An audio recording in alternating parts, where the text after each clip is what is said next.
Black holes aren't just cosmic vacuum cleaners. They're mind-bending laboratories where space, time, and quantum reality collide in the strangest ways.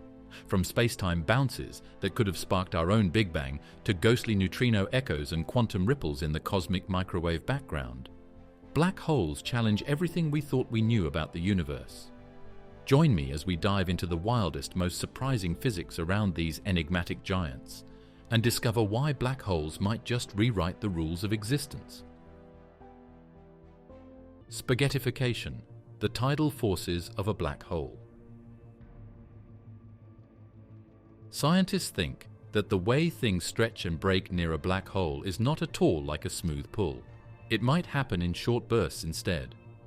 As part of a smart lab test, atoms were cooled down until they behaved like a single huge wave.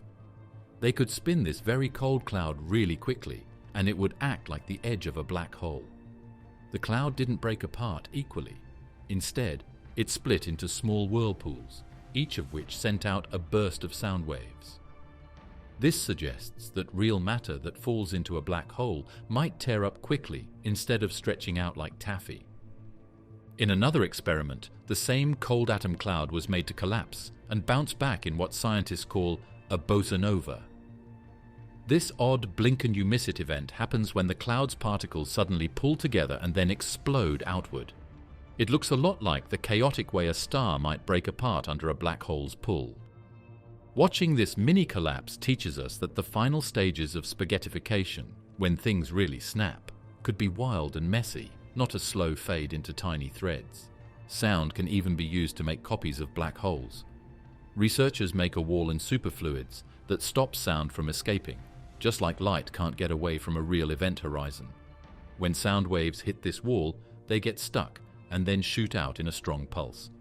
These pulses behave like tiny jets, which suggests that matter close to a black hole could shoot out in rapid bursts before going away for good. Spinning black holes are even stranger. Scientists have shaped special light-matter mixtures into rings that swirl like a spinning black hole. When they did this, bits of the mixture broke off and shot away, stealing energy from the swirl. This mimics the idea that around a spinning black hole, tidal forces twist and rip faster, pulling matter apart with extra power. It shows that black holes don't just stretch things, they can spin them until pieces fly off. Real space data backs up these lab tests. When two big black holes slammed together in 2019, our detectors picked up not just one crash, but tiny echoes about a second apart. These echoes could be ripples caused by bits of matter tearing in quick pulses as they hit a strange sticky layer just outside the black hole. If true, it means spaghettification leaves a fingerprint in space-time we can actually hear. Some theories say there's an invisible membrane right outside a black hole's edge. This stretched horizon might grab and pull bits of falling material before it fully crosses. It's like a sticky layer that catches you, stretches you, then lets go in bursts. By studying ripples in space-time, scientists think this membrane helps explain why we see those post-crash echoes. Some people even think that the black hole's surface is made up of tiny designs that repeat like a fractal. The surface isn't smooth. Instead, it has a rough pattern that repeats itself on incredibly small sizes. These bumps would cause matter to catch and tear over and over again, making a crooked tear instead of a straight line. This fractal stacking could make spaghettification feel like being pulled through a thread with tiny hooks that never end. There are new ways to think about gravity that also make me think of bit-by-bit spaghettification. There are ideas that say gravity comes from tiny bits of data on a screen around the black hole. Each little piece adds its own tug, like a step-by-step pull when something goes in. You wouldn't feel one steady force, but rather a bunch of small kicks that work together to make you stretch out like a noodle. This point of view says that spaghettification is really a packetized process. Soon, a space mission called LISA will listen for low-pitched gravitational waves from merging black holes. Engineers expect to pick up even fainter, longer echoes that match those theory-driven bursts. If LISA detects these signals, we'll get a direct map of how spaghettification happens in real time, confirming whether matter rips in jumps and jolts or in a single stretch. Strong lasers and hot plasmas on Earth give us yet another place to try our ideas. If you hit a thin metal foil with a laser blast, it makes a very strong pull that tears the foil into short threads. Scientists are able to make black hole tides on a tabletop by watching those threads form and fly off in waves. Without having to wait for a real black hole to swallow something, these laser plasma tests might be the best way to try out spaghettification. Time dilation near a black hole, relativity in action. Scientists found that clocks close by wouldn't slow down all at once if a black hole could be two sizes at the same time, which is a strange quantum trick. They would instead tick regularly for a while, then tick more slowly, and then tick faster again, almost like stuttering. Because of this strange behavior, it seems like time might not stretch smoothly near the edge of a real black hole. Instead, it might jump around. When particles with their own inner clocks drift close to a black hole, the tug of gravity actually scrambles those inner clocks. Picture a watch that gradually shakes apart the second hand until it can't keep steady time. That shaking comes from tiny differences in gravity's pull, and it makes the watch lose its rhythm without any outside help. In other words, just being near a black hole can make a clock lose its beat on its own. A spinning piece of a star called A star can be found far away in space. Pulsars, which are fast-spinning dead stars, circle it. Researchers found tiny echoes by carefully timing the beeps from these pulsars as they move closer together. It was like hearing a single beat followed by a soft, delayed echo. These echoes show us exactly how time bends and stretches around the moving mass, letting us see Einstein's thoughts come to life. Researchers used two pulsars circling the same giant mass to tease out how rotation makes time flow unevenly. One pulsar's beep would slow a bit more than the others, simply because the spinning pulls differently on different sides. Comparing both beeps let them measure the spin without ever reaching the black hole itself. Back on Earth, we watch a star called S2 swing around A star. Its path shifts a tiny bit each swing, and those shifts match up with tiny shifts in time flow predicted by fancy gravity theories beyond Einstein's. By tracking S2's speed and position, we can test whether gravity bends time exactly as Einstein said, or if there's a small twist we haven't noticed yet. Some thinkers propose that space and time carry their own kind of memory. When something falls close to a black hole, it might leave a scar in the surrounding space, like a fingerprint. If that's true, then extreme slowdowns of time might get stored in this cosmic memory, and someday we might read those marks by watching special particles that drip away from the black hole edge. Physicists split tiny particles along paths that mimic a black hole's pull. When the pieces reunite, they create a pattern of light and dark bands, like ripples on a pond. Those bands shift just because of tiny differences in how long each piece took to travel. This trick gives us a tabletop way to see how an extreme gravity tug would stretch time differently across even a small space. Soon, a space monitor called LISA will be able to pick up the low notes of space's ripples. These are the slow, deep waves made by black holes combining. They want to make a full map of how time bends across the spinning mass by matching these waves with data from stations on Earth that watch pulsars. We might be able to see secret information about how time moves around black holes this way that we can't see any other way. A giant black hole is way out in the galaxy M87. It is circled by a ring of hot plasma blobs. Through telescopes, those blobs were seen to flash at a regular beat. However, the beat was 5 times slower than what clocks far away showed. Einstein's theory says that this slowdown should happen at the inner edge of a black hole's path. This makes those flashes a cosmic clock that shows how time dilation works. Hawking radiation, quantum particles escaping black holes. Researchers make tiny black holes for sound waves in supercold fluid tests. They put phonons, which are small sound packets, behind an acoustic barrier by moving atoms through pipes at just the right speed. When those phonons finally get away, they don't make a smooth hissing sound. Instead, they come out in big waves. We would expect this popping pattern from Hawking radiation in real black holes. This suggests that the glow might come in short bursts instead of a steady stream. In special solid-state labs, scientists use quantum Hall setups, systems where electrons hug the edges of a material under a strong magnetic field, to mimic an event horizon. They've detected a steady trickle of quasi-particles that follows a thermal profile, just like Hawking's prediction. Each emitted quasi-particle is mirrored by a partner on the opposite side of the horizon, showing a tight link between the two and confirming the weird thermal glow in this tabletop black hole model. When two black holes collide, the sound of the collision can sometimes carry more than just the main crash. Scientists saw weak echoes that kept happening about every second during the GW 190521 event. These Boltzmann echoes fit with ideas of increased Hawking radiation, in which the energy of the merger shakes up quantum bits at the horizon and sends them back out as ripples in spacetime. It's like hearing a bell ring long after the hammer has hit it. Some theories say that when a black hole shrinks down to the size of an atom, it could freeze into a tiny, ultra-dense remnant instead of vanishing completely. These Planck mass leftovers, sometimes called Planck stars, would stop emitting Hawking radiation and could linger forever, hiding in dark corners of the universe. If true, they might even make up part of what we call dark matter, silently filling space with their invisible mass. Hawking's formula tells us a black hole has a temperature. But what if that warmth changes the hole itself? Recent reviews argue the emitted heat actually pushes back on the black hole, tweaking its shape and size in real time. Instead of treating the hole as a static furnace, we see a dynamic dance. The glow reshapes the hearth, and the hearth alters the glow in return. This feedback loop could reshape how fast a black hole evaporates.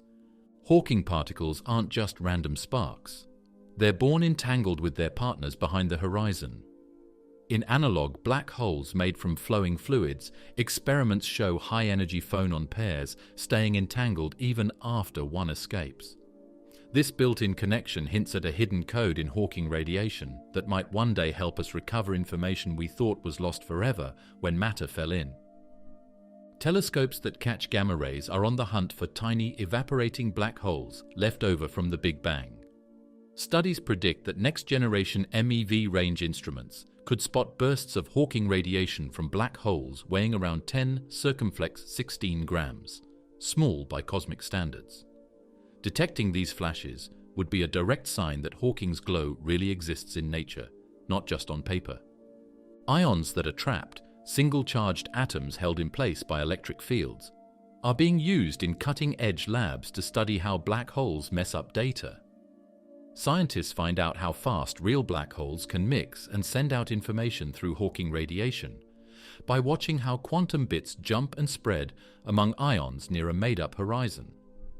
The answer to the black hole information puzzle might lie in these speed limits. Some theorists propose that spacetime has a built-in memory, a quantum memory matrix that records extreme events. When a black hole spits out a Hawking particle, it leaves a tiny imprint in the surrounding fabric, like a footstep in wet sand. Future precision measurements of how Hawking quanta correlate might let us read those imprints and learn about the black hole's history, opening a path to survey its secret diary. To make light that acts like a black hole, scientists have used lasers to cool photons and turn them into spinning condensates. In a lab, these photonic horizons start to glow with a temperature range when they are explored. This is the real Hawking kind of light. We now have a better understanding of how horizons change quantum jitters into heat thanks to this first sighting of enhanced Hawking radiation in an optical setting. The event horizon, where light can't escape. A lot of fancy computer learning tricks have been used to get more information from old camera shots of the black hole in our galaxy. It turns out that this thing spins almost as fast as the laws of physics allow. The bright ring of light around it tilts because of that very fast spin, which changes the tracks of photons in strange ways. If you tilt the ring, it doesn't sit flat. Instead, it looks more like a distorted halo, which suggests that older models didn't capture how extreme the spin really is. Old ideas said black holes are totally smooth on the outside, like a perfect bowling ball, but new thinking suggests they might have tiny bumps or hair on their surface. These bumps aren't literal hairs, but little quantum imprints that keep a record of everything the black hole has swallowed. Imagine each bit of swallowed matter stamping a secret code onto the edge so that, in principle, no information is ever truly lost. Some researchers view the black hole's edge as a kind of hot, sticky fluid instead of an empty boundary. This membrane can drag nearby magnetic fields and heat them up, almost like running your hand through honey. As matter or light strains to escape, the membrane slows it down and warms it up, turning part of the black hole's edge into a churning, heat-filled layer. On top of that, there's the idea of a memory bank in space right at the edge. This point of view says that the horizon keeps tiny records like footprints in wet sand of all the matter that has come close. There are tiny cells of spacetime that hold these records. One day, smart tests might be able to read those cells and figure out the black hole's whole past. The Event Horizon Telescope didn't stop at glowing rings. In polarized light snapshots, it captured tight spirals of magnetic fields just above the black hole's edge. These spirals look like twisted ribbons of magnetism, guiding charged gas and helping to launch powerful jets of particles far out into space. The spirals show us how dynamic and alive the region is. It's called gravity waves when two very large black holes crash into each other. Scientists have seen small afterpulses, which are weak sounds that come milliseconds after the main crash. These echoes could be caused by waves that don't go away totally, but instead bounce off a fuzzy, quantum-tweaked horizon. It looks like the surface isn't a perfect sink, but more like a wall that reflects some light. A bold idea known as the firewall says that right at the boundary, there's a sudden wall of ultra-high energy. Anything falling in would be incinerated instantly. If that's true, then the smooth ride across the edge predicted by Einstein's theory would be replaced by a scorching barrier, forcing us to rethink what falling in really means. Teams of astronomers are working on taking pictures of black holes in more than one color by using different radio bands to get a clearer picture. It's kind of like how you can change the infrared, red and green filters on a camera.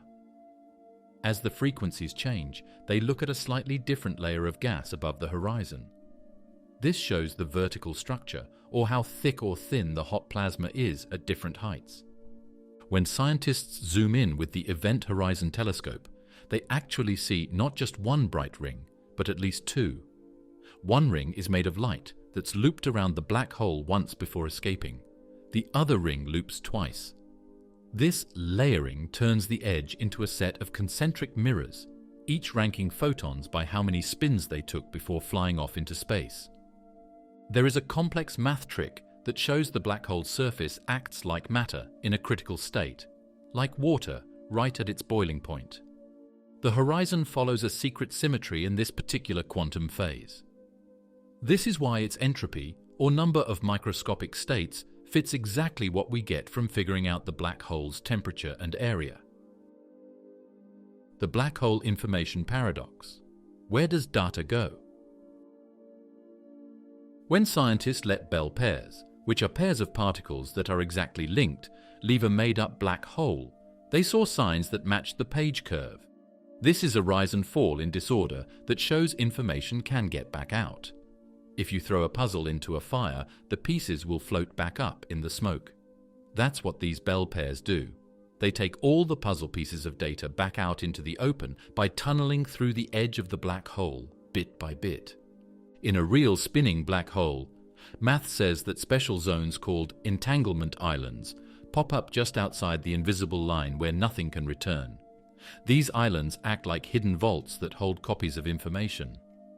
As the black hole leaks energy, the vaults open and let data slip out, so nothing ever truly disappears, just moves around in secret pockets. Long ago, people thought black holes had no features, no hair or markings. Today, researchers say they're draped in soft hair, which isn't real hair, but tiny low-energy ripples on the edge. Each ripple records details of every bit of matter and light that fell in. Over time, these ripples slowly fade away as real particles escape, carrying the hidden diary of what the black hole swallowed. There are replica wormholes, which are like tiny tubes connecting different copies of the universe. They were found in the SIK model, a strange quantum playroom. It works like this. Information skips the black hole and comes back out the other side through the tube. This trick makes sure that the information still fits what went into the black hole when it's all gone. Even today's quantum computers, with just a few real qubits, can mimic a black hole's evaporation. Scientists set up a mini black hole game on the computer, watched how the qubits danced around, and saw the same rise and fall pattern in disorder, the page curve, just like the Bell-pair tests. This is the first time in a lab we've seen data come back out bit by bit from a fake black hole. A crazy idea called ER=EPR says that between every two particles that are connected, there is a small tunnel. It's possible that particles inside and outside the black hole are joined by a hidden tunnel of very small dimensions. Since things can go through that tube and appear in the Hawking glow, nothing is ever really lost behind the edge. String theory gives us the fuzzball picture. Instead of a smooth edge, a black hole is a knotted bundle of strings, each knot a different microstate recording what fell in. The fuzzball's surface buzzes with these knots, and as it shrinks, it unravels, releasing every secret detail in the Hawking radiation. No need for a hidden singularity, just a ball of string that tells its whole history. A big review that came out not long ago looked at all the island tricks and quantum-corrected surfaces and showed that they work in a lot of different gravity types. Seeing the same magic trick in different sets of cards is like that. It's now clear that information can exit black holes with just a bit of quantum mechanics and gravity. This solves one of the oldest mysteries about black holes. They want to make a black hole toy on a chip in the lab. That's their dream. It would be made up of very small circuits that follow the SIK rules. They would put bits of data in it and then watch as it leaked out like a real black hole. They want to see information come back in a controlled environment by checking how relationships change. Then, they will compare this information to the big, scary parts in space. A new piece of math changes an old rule, the Ryu-Takayanagi formula for flat spacetime, which is the place we live in and which has no edges. This makes it possible to draw an exact page curve for a black hole that lives far from any cosmic edges. It tells you exactly when, at a third of its life, the black hole will start sending back half of its info. That gives an exact time for the start of the information party. Naked singularities, violating cosmic censorship. When a star dies, sometimes the center can peek out before it's completely hidden. This shows a naked core of crushing gravity. When a star collapses, the core is usually hidden behind a dark veil. But if the star's insides aren't perfectly flat, small pieces of the core can get through the veil. Picture taking toothpaste out of a tube that has a hole in it. Just enough goes through to show the paste before the cap snaps back on. Even more is added to some new thoughts about gravity. It's possible for the standard full math to not work when the rules of gravity are changed. It's like seeing a magic show where the magician's cloak falls off and the secret is revealed before it's meant to be. The raw singularity can be seen for a moment thanks to these broken rules. Scientists have made lab copies of collapsing stuff using ultracold fluids. As these fluids rush together, they form shock waves that smooth out the clumping.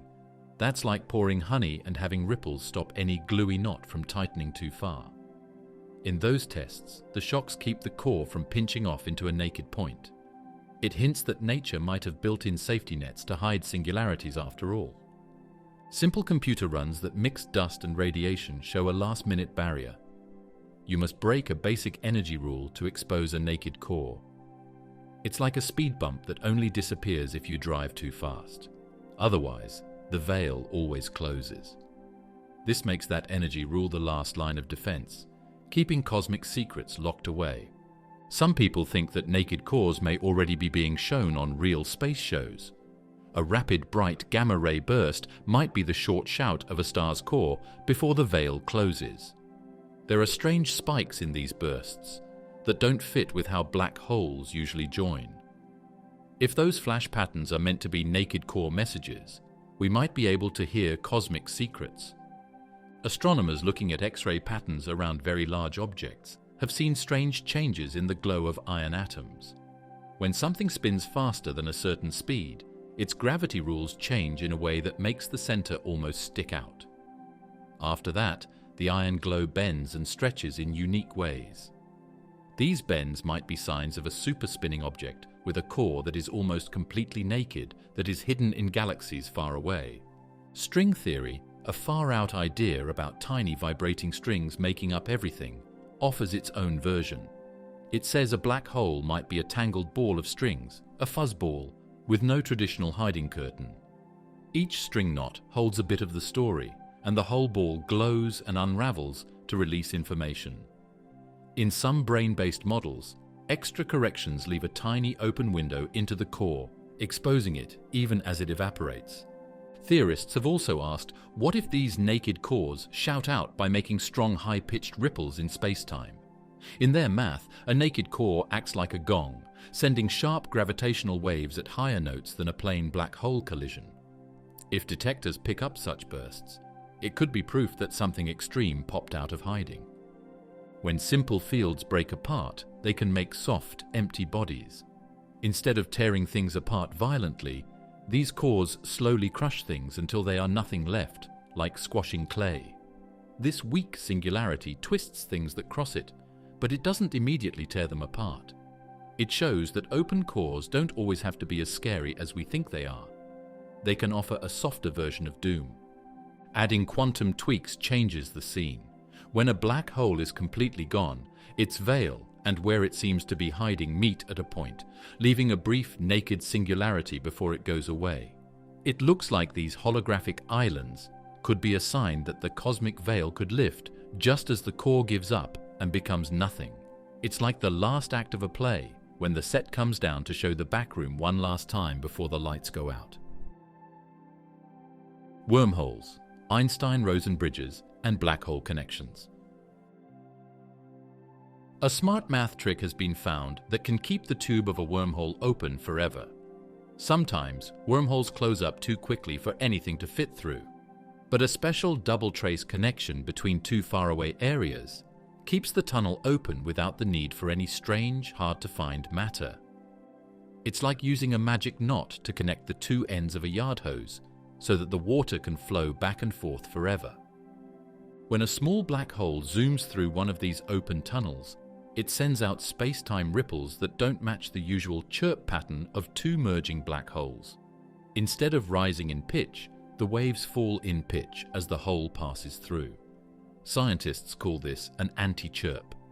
It's like hearing a siren fade out rather than speeding up, and it could be the telltale sign that a black hole has taken a shortcut through a wormhole throat. The gas and dust that swirl around a tunnel don't look at all like the gas and dust that swirl around black holes. The matter doesn't form a smooth disk. Instead, it doesn't shaped rings with bright spots in the middle. Photons are very small packets of light that can go around the entrance to the tunnel once or twice before leaving. This makes rings of light that are brighter than the next. If scientists see a strange glow with 2 or 3 rings that move around it, they may have found a wormhole instead of a black hole. There is quantum connectivity even in the farthest reaches of 2 worlds that are joined by a wormhole. It feels like the faraway places are connected by an unseen rubber band when one side nudges or tugs on the other. In simple terms, a small change in one universe could send a tiny bit of that motion across the bridge.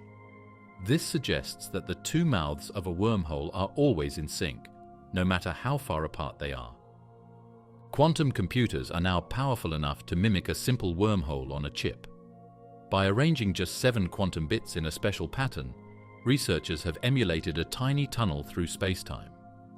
They can send a qubit, an elementary piece of quantum information, into one side and recover it on the other side. It's a real-world test of Einstein-Rosen ideas, showing that teleportation through a quantum circuit can behave like traveling through a wormhole. Scientists have found wormholes that don't need a lot of strange matter to stay open in a different idea called loop quantum gravity. Small changes to the space's building blocks lead to these answers. They work until the tunnel's throat can stand on its own. Even better, there are no tides inside these wormholes, so nothing that goes through them would be stretched or squeezed. It's not like walking through a rough tube, but more like walking through a smooth one. Wormholes might also leave permanent marks on space when spacetime ripples pass through. Instead of a simple up and down wiggle, a wormhole crossing could shift particles a tiny bit and never let them return to their original spots. Think of dropping a stone in a pond and the waves move floating leaves just a little bit. The leaves never quite go back. Detecting that lasting shift in laser-ranged mirrors could point to a wormhole event rather than a black hole collision. You can also figure out the chances of a wormhole appearing. Scientists figure out how often a tunnel might form by using ideas from holography, which says that the world is like an image on a surface far away. Those rates rely on the boundary conditions at the edge of spacetime, it turns out. Change the rules at that edge to change how many wormholes might blink into existence. It's like moving a thermometer a few degrees to change the weather prediction. In many body systems, peaked size teleportation, a clever quantum trick, works like wormhole transport. The operators in this protocol are spread out over time in a way that looks like a particle moving through a tube. This could be used in cold atom labs or trapped ion sets to mimic how a wormhole works, which would allow researchers to study these strange links without having to leave Earth. Using lasers to cool atoms in a glass box is like making a cosmic bypass again. White holes, the time-reversed version of black holes. They say that an old black hole that is dying could come back to life as a white hole instead of falling into a dead end. This is a big change from what we thought happened inside black holes, like squeezing a bubble until it pops and then watching it re-inflate.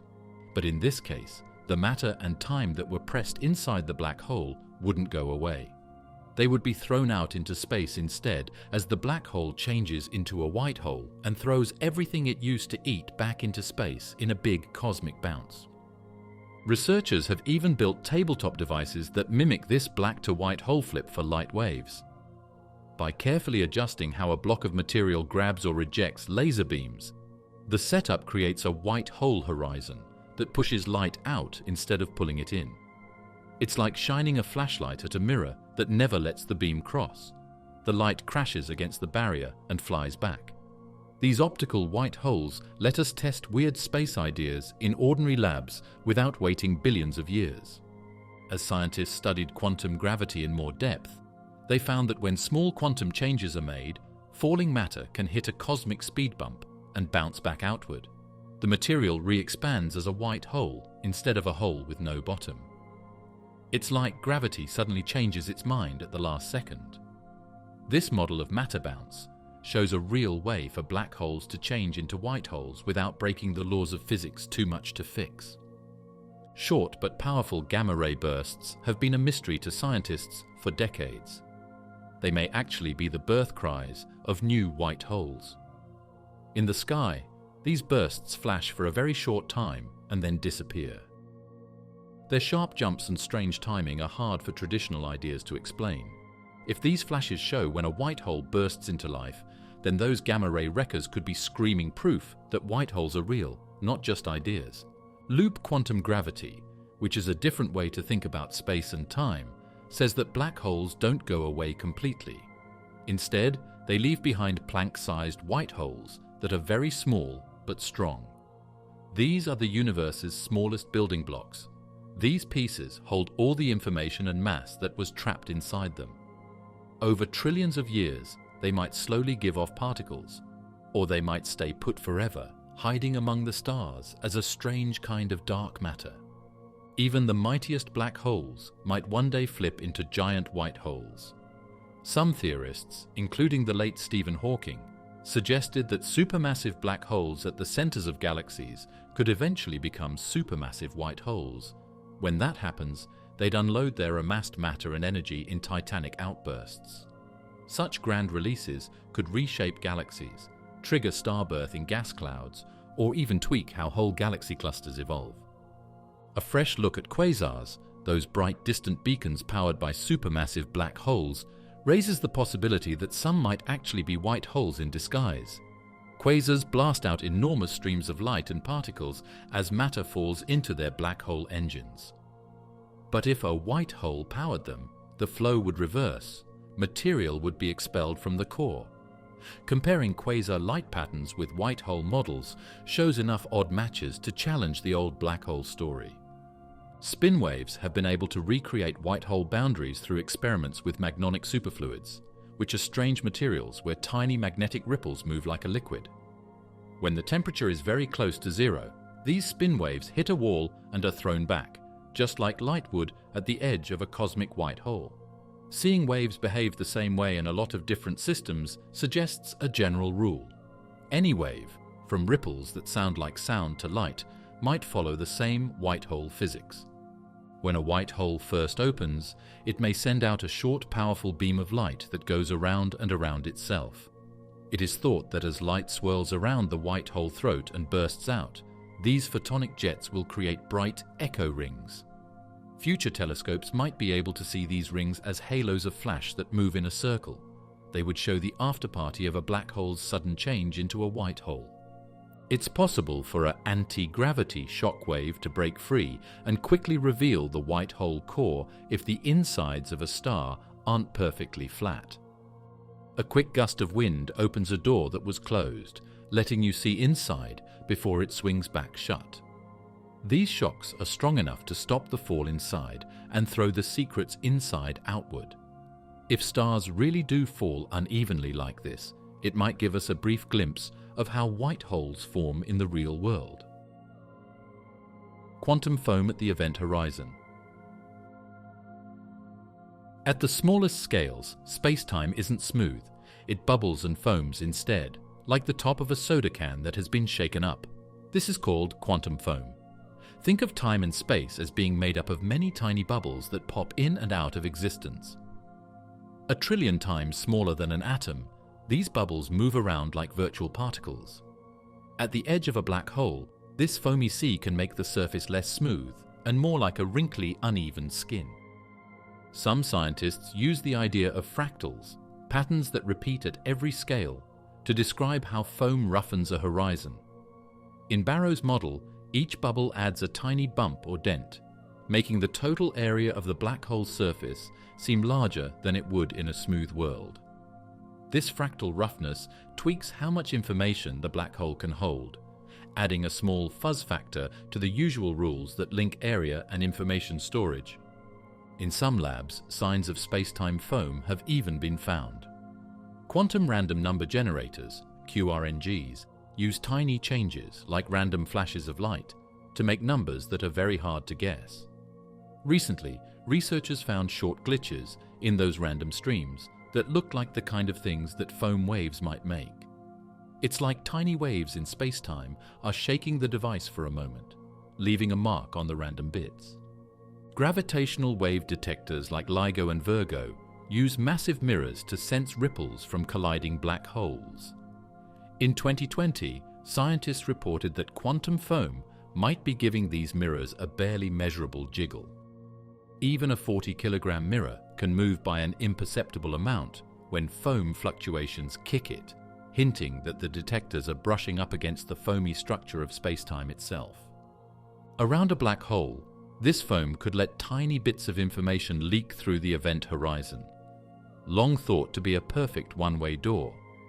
If the horizon is dotted with minuscule holes from foam bubbles, particles or data might slip out just enough to carry whispers of the black hole's hidden interior back into the universe.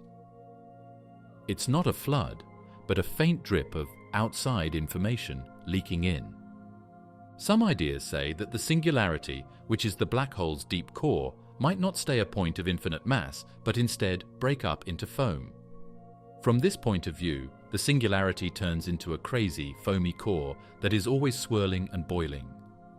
The froth could make the endless breaking point less sharp and more like a fuzzy, moving mass that doesn't break any laws of physics.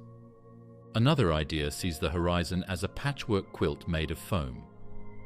Imagine that you are sewing our universe onto a bigger, fluffy background. Each stitch would be like a small bubble. At the horizon, these bubbles get tangled up with each other, making a shaky edge of tubes and empty spaces. For particles close to that edge, it's not a clear edge that they see, but a jumbled array of bubbles that they hop from one to the next. There is a link between the foam at the edges of black holes and the ripples that started the universe's growth in its early stages.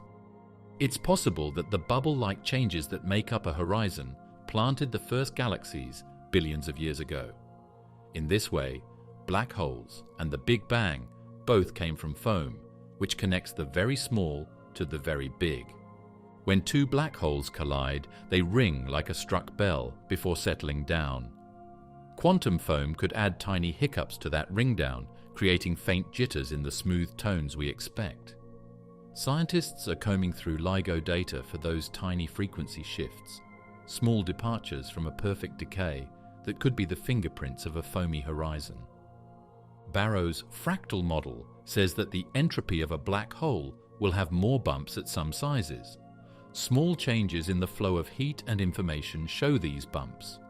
This suggests that the horizon's nanoscale adds to the number of secret states that are already known. The way black holes glow might be changed by foam. Hawking radiation is the slow leak of particles from a black hole. Foam bubbles popping at the edge could cause bursts of this radiation to come out. If our monitors ever get good enough, we might see tiny flickers instead of a smooth, steady glow.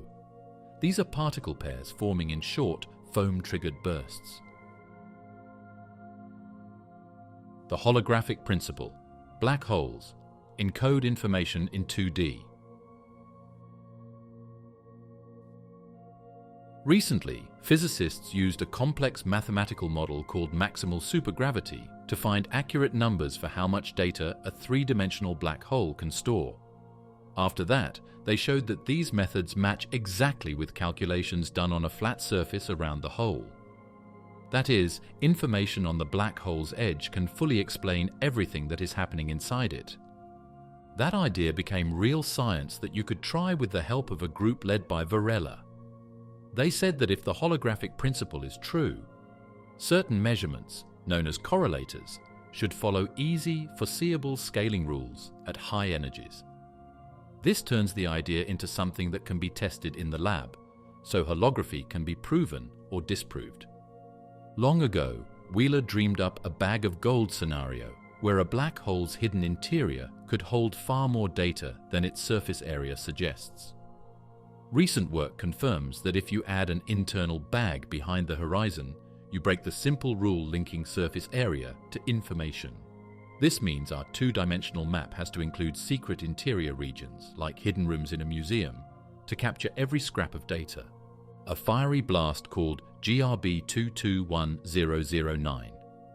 Lit up telescopes in 2022, and astronomers watched photons of different energies arrive almost all at once.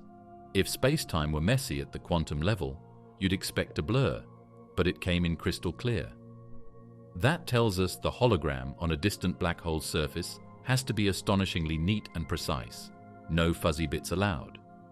In optics labs, scientists made blocks that can swallow and spit out laser beams in a way that looks just like the edges of black and white holes. They tested how much information about the light that was coming in could be retrieved just by looking at how the block's surface responded. The two-dimensional edge of a real black hole should store data from everything that falls into it, and this miniature example shows how that should work. Some weird materials on Earth act as perfect holograms. In certain quantum spin liquids, the particles inside behave exactly like fields living on the surface of the material. These lab-grown holograms show how a full three-dimensional volume of data can hide in two-dimensional surface patterns, giving us a hands-on version of cosmic holography. Quantum random number generators use very small quantum jumps to make random numbers. Recently, scientists saw short glitches in those jumps.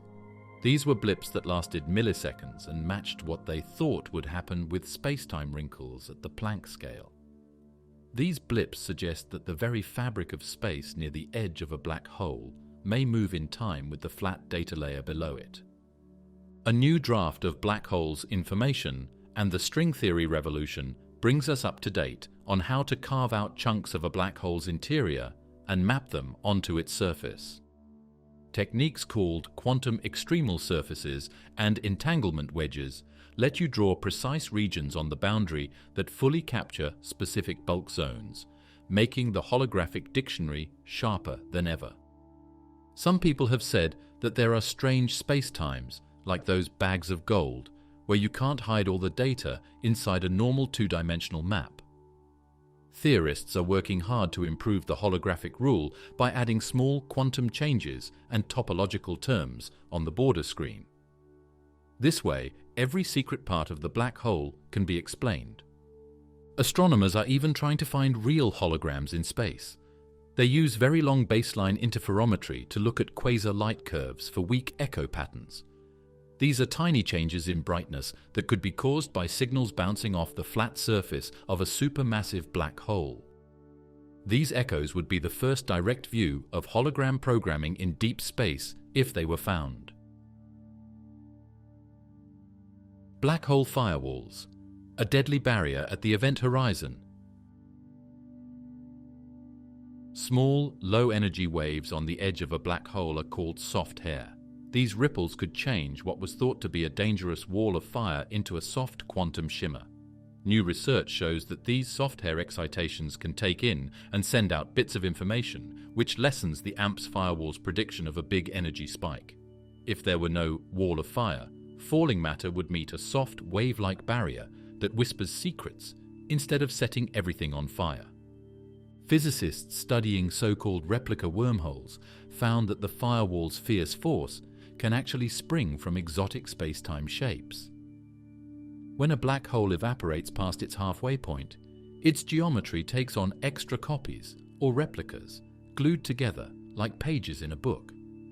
At the joint where these pages meet, a sharp Dirac delta force appears, acting like the classic AMP's firewall, but rooting its origin in replica wormholes rather than pure information loss.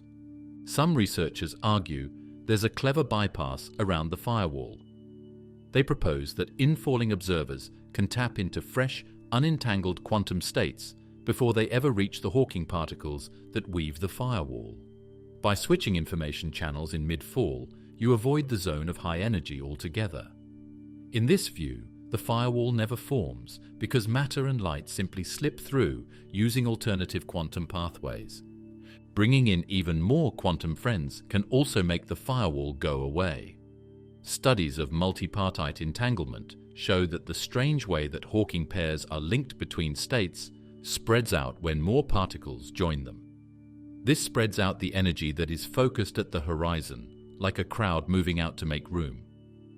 As a result, the barrier is weaker and less dangerous, and people falling through it feel a soft landing instead of a wall of fire. Holographic setups reveal yet another firewall shape: invisible barriers for extremal surfaces. These extremal surface barriers are null surfaces that stop mathematical probes, geometric surfaces tied to entropy calculations, from slipping past. They mimic firewall behavior by blocking certain reconstructions of the black hole interior, effectively standing in as a proxy firewall in models that map bulk regions to boundary theories. In his 2025 monograph, Robert Mann likens the late stages of black hole evaporation to a sudden phase change. As the hole shrinks, its pressure and volume can trigger an abrupt shift, producing a spike in horizon energy much like a superheated fluid popping into vapor. This phase transition kicks off a brief, intense burst of heat and radiation, a thermodynamic echo of the firewall idea, rooted in horizon mechanics rather than pure quantum arguments.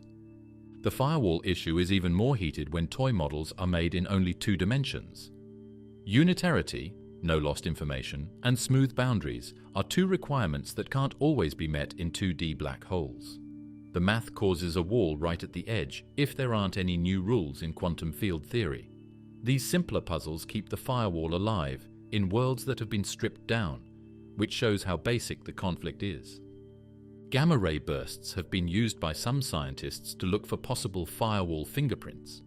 They think that very brief, bright flashes in faraway galaxies might be naked firewall bursts, which are bursts of firewalls that are briefly shown before the core of a falling star is fully hidden. They could be the only way to catch a firewall in the act, even if they are billions of light years away, if they show the right energy spikes and timescales. In the field of quantum geometry, recent work takes ideas about extremal surfaces and turns them into barrier surfaces that entanglement wedges can't cross. These barriers are just above the horizon and cut off parts of the interior from the border map. They give a clear geometric picture of where a break in the bulk-to-boundary relationship that looks like a firewall could appear. This connects the firewall to the shape of spacetime itself. There are many ways to look at the firewall, such as soft hair, copy wormholes, untangled escapes, multipartite spreads, extremal barriers, thermodynamic phase jumps, 2D toy worlds, gamma-ray cries, and barrier surfaces. It is still a very interesting puzzle. The ergosphere, where spacetime is dragged faster than light. The ergosphere, the strange area just outside the edge of a spinning black hole, doesn't work like you'd think of empty space. A vacuum state is a state that physicists can choose that seems calm, both near the edge of a black hole and far away in space. You can't have both for a black hole that spins, though. If you pick a quiet area close to the ergosphere, you'll get crazy changes far away, and the other way around. This means that the ergosphere's quantum layer might be boiling and unstable, with strong waves that could create new particles on their own. Even tiny particles called fermions, think of electrons or neutrinos, get swept up in the ergosphere's chaos in a surprising way. Classic theories say charged particles orbiting in this region shouldn't gain energy. But when you treat those particles with quantum rules, they do emit a stream of particles out to infinity. It's as if the spinning spacetime drags them around so fiercely that they shed extra bits of themselves, creating a kind of super radiant glow that wasn't supposed to exist. Magnetic fields near a black hole can get twisted by that same frame-dragging effect. Imagine magnetic lines looping around pulled so hard that they snap and reconnect in new ways. When that happens in the ergosphere, the reconnection can fling hot plasma outward at great speed. Some of that plasma carries negative energy from the black hole's point of view, meaning the black hole loses a bit of its spin power while the plasma races away. A single charged particle spiraling in the ergosphere can actually pull off a heist on the black hole's energy. As it whips around, it emits radiation. Because of how space-time is twisted there, the radiation can carry negative energy back to distant observers. When the particle escapes, it leaves the black hole with less energy than it seemed to have before, so the particle ends up with more energy than it began. It's a one-particle version of the classic idea where bits of doomed material steal spin energy from the whole. There are also strange electromagnetic waves that move backwards in the ergosphere. Waves tend to move in the same way as the flow of energy that makes them. But around a charged black hole that spins, the energy of some waves and the direction of the wavefront can go in different ways. If these waves exist close to real compact things, they might bend and spread light in strange ways, making it look like light flows in one direction while carrying energy in the other. Even the shape of the ergosphere itself can get tweaked when you factor in quantum corrections. Tiny particle effects, known in physics as one-loop corrections, can make the ergosphere slightly more squashed or stretched. These shape changes alter the ring-down tones we detect as gravitational waves when black holes crash together. Future detectors might pick up these subtle shifts, giving clues that quantum fields have nudged the black hole's outline. Ultralight bosons or axions are strange particles that some theories say could form a cloud right around the ergosphere. They stick together like an atom of gravity and are pulled toward the black hole. The black hole's spin gives them energy. Huge clouds send out almost pure tones of gravity waves as they grow. It's like a radio station in space tuned to a single frequency between 10 and 100 kilohertz. That steady hum would be a clear sign that the ergosphere is drawing energy out of the air. The way you pick a vacuum state in the ergosphere isn't just academic. It actually shapes how energy and particles leak out. Different choices about how quantum fields settle down lead to different predictions for particle flux. In other words, the ergosphere could leak information or energy in ways that hinge on deep quantum ambiguities, meaning our observations of black hole surroundings might reveal the subtle rules physicists use to define nothingness. Not every black hole spins in the most basic way. Some ideas change the math to give black holes an extra charge-like element that makes the center less sharp. The ergosphere's size and shape change a lot in these models, and the black hole's shadow, its dark outline against the bright background light, becomes jumbled and warped. Images from interferometer arrays in the future might show these distortions, which could point to non-standard shapes and reveal Einstein's original picture with secret changes. Bose-Einstein condensates are very cold quantum fluids that scientists have used to make ergospheres in the lab. They make a sound-based ergosphere for phonons, which are packets of sound, by making the fluid spin in a tight spiral. When these things are set up, phonons that are stuck in the whirlwind get boosted and shoot out in bursts, creating a superradiance echo. As scientists watch these phonon jets grow in the lab, they get a better idea of how frame dragging around real black holes might help waves grow and keep the clouds of fields stable. Relativistic jets, how black holes shoot plasma at near light speed. Astronomers can now tell, with about a 5% chance of accuracy, how fast black holes are moving by looking at the glow along the edges of the jets that come out of them. When the jet spins faster, the sides shine brighter than the middle. This makes a bright sheath around a core that isn't as bright. Soon, groups of telescopes will look for this rim of light to find out how fast galaxies millions of light years away are spinning. It is possible for gas with little spin to move toward a black hole and build up until magnetic fields hold it in place like a cork in a bottle. Then all of a sudden, the gas breaks free and sends out a short-lived jet moving almost at the speed of light. After months after the launch, the flow gets heavy again and stops, making the jet quiet until the next cork pops. This flickering helps explain why some jets have been seen to blink in and out over many years. Looking far back in time, X-ray observatories have spotted jets arcing over 200,000 light-years from black holes that formed when the universe was less than 1 billion years old.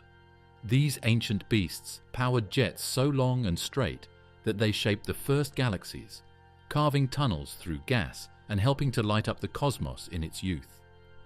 The Event Horizon Telescope, famous for the first picture of a black hole, has also zoomed in on the very base of jets in 16 active galaxies. It found that jets spring from a narrow funnel right above the black hole's poles, where magnetic fields pinch together. Watching at 3 different colors of light, the EHT team saw that the fields thread the funnel like guide rails, steering plasma, charged gas, straight out into space.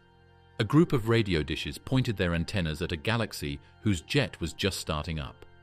This was the first time that astronomy had been done in real time. 2 strands of plasma sped up from 1/125th the speed of light to 1/500th the speed of light over the course of 6 months. Seeing a jet start up and speed up in our lifetimes gave us new information about the forces that make these cosmic bullets go off. The heart of many jets hides a narrow, powerful core called a spine. A new math shortcut known as the paraxial model shows how this spine stays tightly focused over vast distances, even when the surrounding sheath widens. By treating the spine as a sort of laser beam of plasma, researchers can predict how it avoids spreading out, matching real jets that stay pencil-thin for thousands of times the black hole's own width. Magnetic fields around black holes often wind up in corkscrew shapes. Observations of young star jets found a neat spiral twist, and the same spiral shows up in the massive jets of supermassive black holes. That helix acts like a railgun, pinching the plasma inward and pushing it outward, keeping the jet straight and narrow as it sails across space. Not every jet shines in light we can see. Some come from smaller stellar mass black holes in our own galaxy and stay nearly invisible, carving cavities in clouds of gas far beyond their home systems. These dark jets drive shockwaves that shape interstellar gas, influencing how new stars form. Even though we can't see the jet itself, its impact on surrounding material betrays its hidden path. In a strange turn of events, jets may help us look for dark matter. Unique gamma-ray flashes can be seen around some active black holes when fast particles in the jet hit dark matter particles. Markarian 421 is a galaxy that has lines in its gamma glow that normal physics can't explain. These are signs of these flashes. If these signs keep going strong, they'll give us a new look at the mysterious stuff that makes up most of the Earth's mass. All of these discoveries are put together in very large computer models that mix Einstein's theory of gravity with the complicated physics of charged and hot gas and fields. They show the jet's bright sheath, its dark spine, and the way its light twists in mirrored patterns around the big black hole in M87.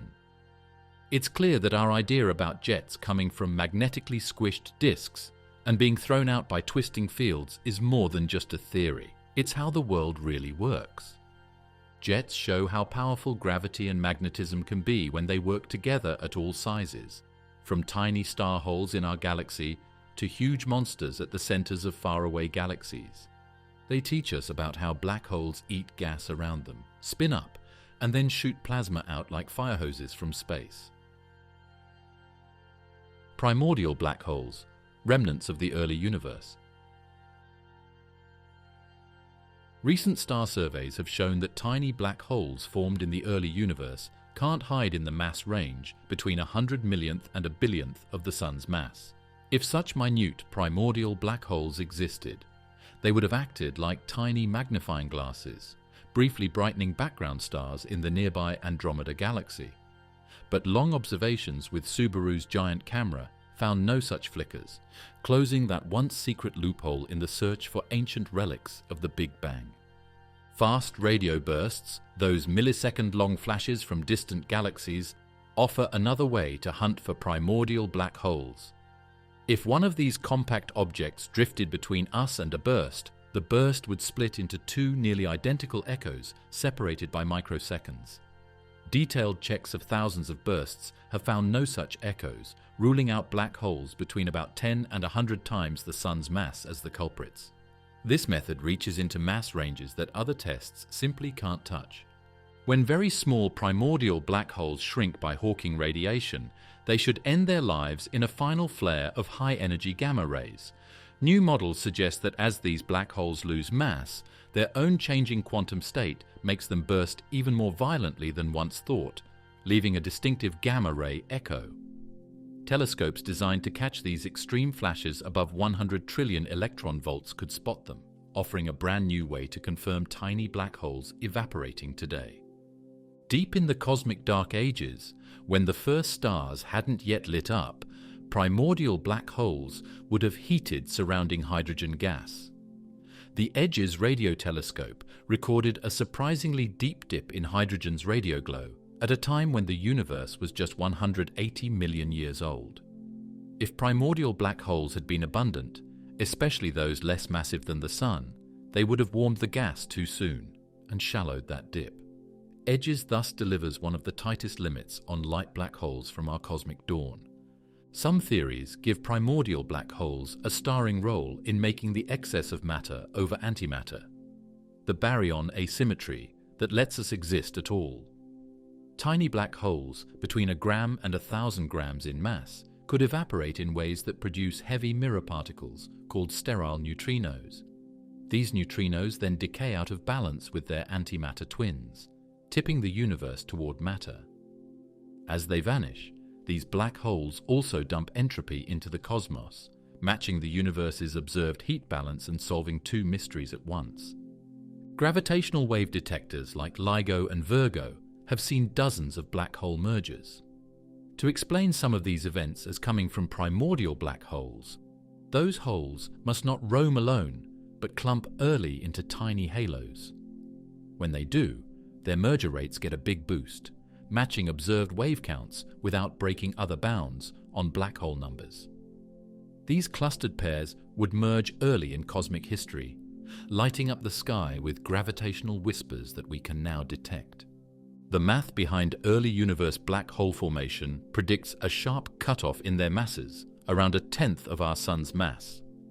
Below that limit, radiation pressure in the hot young universe would have blown apart collapsing clumps before they turned into black holes. That prediction is exciting because upcoming optical surveys using wave-based techniques can scan for microlensing events at even smaller scales, testing whether nature really forbade the formation of black holes below this boundary. Even single primordial black holes can shape the hydrogen around them. A lone hole warms and ionizes gas over millions of light years, creating ripples in the 21-centimeter radio maps that new telescopes will soon produce. These gentle rises and falls in hydrogen brightness over million parsec scales would trace the hidden distribution of these ancient relics, offering a map of primordial black holes during the universe's dark ages. A new idea says that some primordial black holes formed in the early universe, evaporated and then formed again from the leftover matter from the evaporated black holes. The reformation makes a new group of very small holes that may be shining in gamma rays today, a long time after they were born. Gravitational waves from black hole mergers. The combined hole sounds like a bell being struck right after the crash. Before 2019, scientists could only hear the main tone, but in 2019 they found the first two extra overtones. These are the weak harmonics you hear in the sound of a bell. By comparing the pitch and how fast those notes fade, we can check if the combined black hole follows Einstein's rules. We did much more thorough tests of no-hair ideas after finding those extra tones. This is because any difference could mean that the black hole's final shape has surprises hidden in it. If the two original black holes spin on tilted axes, their whole dance wobbles like a spinning top that leans over. That wobble shows up as a slow swing in the wave signal and even tweaks the wave's twist, called its polarization. By watching how strong and how fast those swings happen, we can tell how tilted the spins were, which direction each hole leaned before they met. Some black hole pairs come together on elongated paths instead of smooth circles. When they swoop in close at each pass, they give the wave a sudden jolt, like jumping a bike over a bump. Researchers have mapped these jolts, which change the wave's pitch in a clear way. By measuring that kick, we can figure out how stretched out the original orbit was, and learn if the holes met by chance in crowded star clusters. The space detector LISA will hear huge black hole seeds merging back when the universe was young. Those massive crashes make a low rumble that by itself is too faint for ground detectors like LIGO. But if we cross-check LISA's low hum with LIGO's own data, we can tease out a faint background hiss from those early giants, letting us trace how the first black holes grew in the cosmic dawn. If a small pair of holes orbit close to a supermassive black hole, their waves get Doppler shifted, just like a police siren changes pitch as it speeds past. That drift shows up in the wave's tone as a slow slide up or down. By spotting this slide, we can tell how fast the pair is circling its massive neighbor, giving a peek at the crowded hearts of galaxies. Some theories predict that after the main crash, faint echoes bounce off unusual features near the new hole's edge. These echoes would sound like soft taps after the main ring.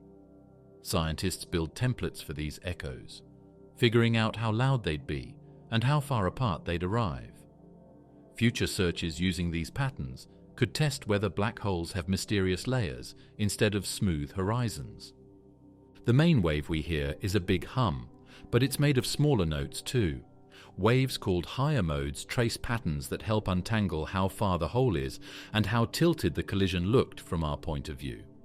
By picking up even one extra higher note, we can cut our guesswork in half and say the mass and distance of the merger with much better confidence. A cosmic mirror rule called parity says that gravity should bend a little differently for left-handed waves than for right-handed waves. Some thinkers think that this might be the case. They know how to make a small mistake show up in the final ring-down tail. Find a tiny tilt that favors one hand of the wave. It would mean brand new physics beyond Einstein's equations. We can't always see mergers flashing lights. Dark sirens are what we call it, when two black holes join in dark space. With lists of close galaxies and where the waves are coming from, we can get a good idea of how far away the crash happened. That means we can measure the Hubble constant, which is the rate at which the universe is expanding, using only waves and never seeing a photon. New tricks let some of these dark sirens pin that rate almost as well as old light tricks. The no-hair theorem. Black holes have only mass, spin, and charge. A deep gravitational wave signal is sent when a small, dense object like a star residue spirals into a huge black hole over a long period of time. In the future, space monitors like LISA will keep an eye on these long movements, which are known as extreme mass ratio in spirals. The quadrupole moment tells scientists how squashed the black hole is. They can read it by following the tiny waves. Einstein said that the hole only has mass, spin, and charge. All of those squashes fit a simple formula. Finding even a 1% difference would mean that the black hole had extra parts, or hair, that it shouldn't have had. When two black holes merge, the new hole makes a number of tones, like a bell being hit. The main tone is called the basic mode, but there are also overtones that are not as loud. In 2019, two of these echoes were picked up in the first LIGO event, GW150914. If you match their pitch and watch how fast they fade, you can see that the hole's ringing follows the simple Kerr model, which only uses mass and spin. Tones would sound off-key if extra hairs changed the tone. Einstein's equations painted black holes as bald. No hair at all beyond those three basic numbers. But newer work shows a subtle kind of hair made of soft gravitational ripples on the horizon. These ripples tie back to deep symmetries in spacetime, the BMS charges, and they record the memory of everything that fell in. This soft hair doesn't add new bulges to the hole's shape, so it doesn't break the old no-hair rules on mass and spin. Instead, it provides a hidden layer that might store information without showing up in the hole's external multipoles. A memory grid is one way that some scientists describe the horizon. Every little dot on the disk is a separate cell that holds a bit of info. Particles leave marks in these cells when they fall in. In this way, information doesn't really go away. It's just written on the sky in a flat book. The hole still looks empty from far away, but up close, its surface holds a secret account of everything it's eaten. Very long baseline interferometry was used to take polarized light pictures of the M87 star and the Esquire A star. These pictures show how magnetic fields near the sky look.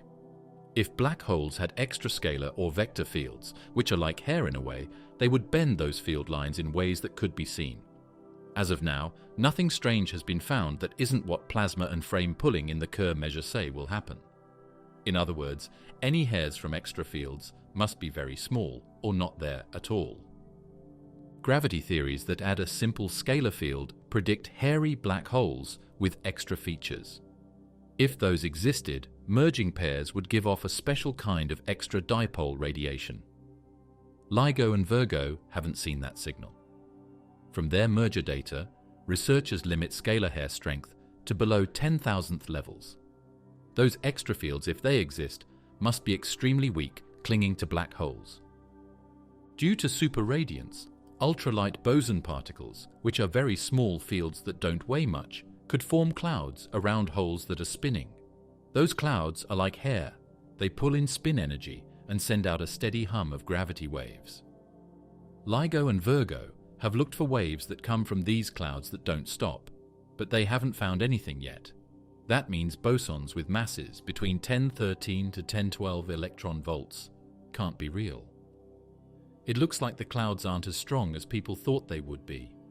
Using superconducting rings called squids, lab sets look like the edges of black holes. The experts use these devices to send out microwave pulses that behave like waves close to the horizon. They see behavior that is like an open hole. Only analogues of mass and spin change how waves move. No new fields show up to change the way the waves are moving.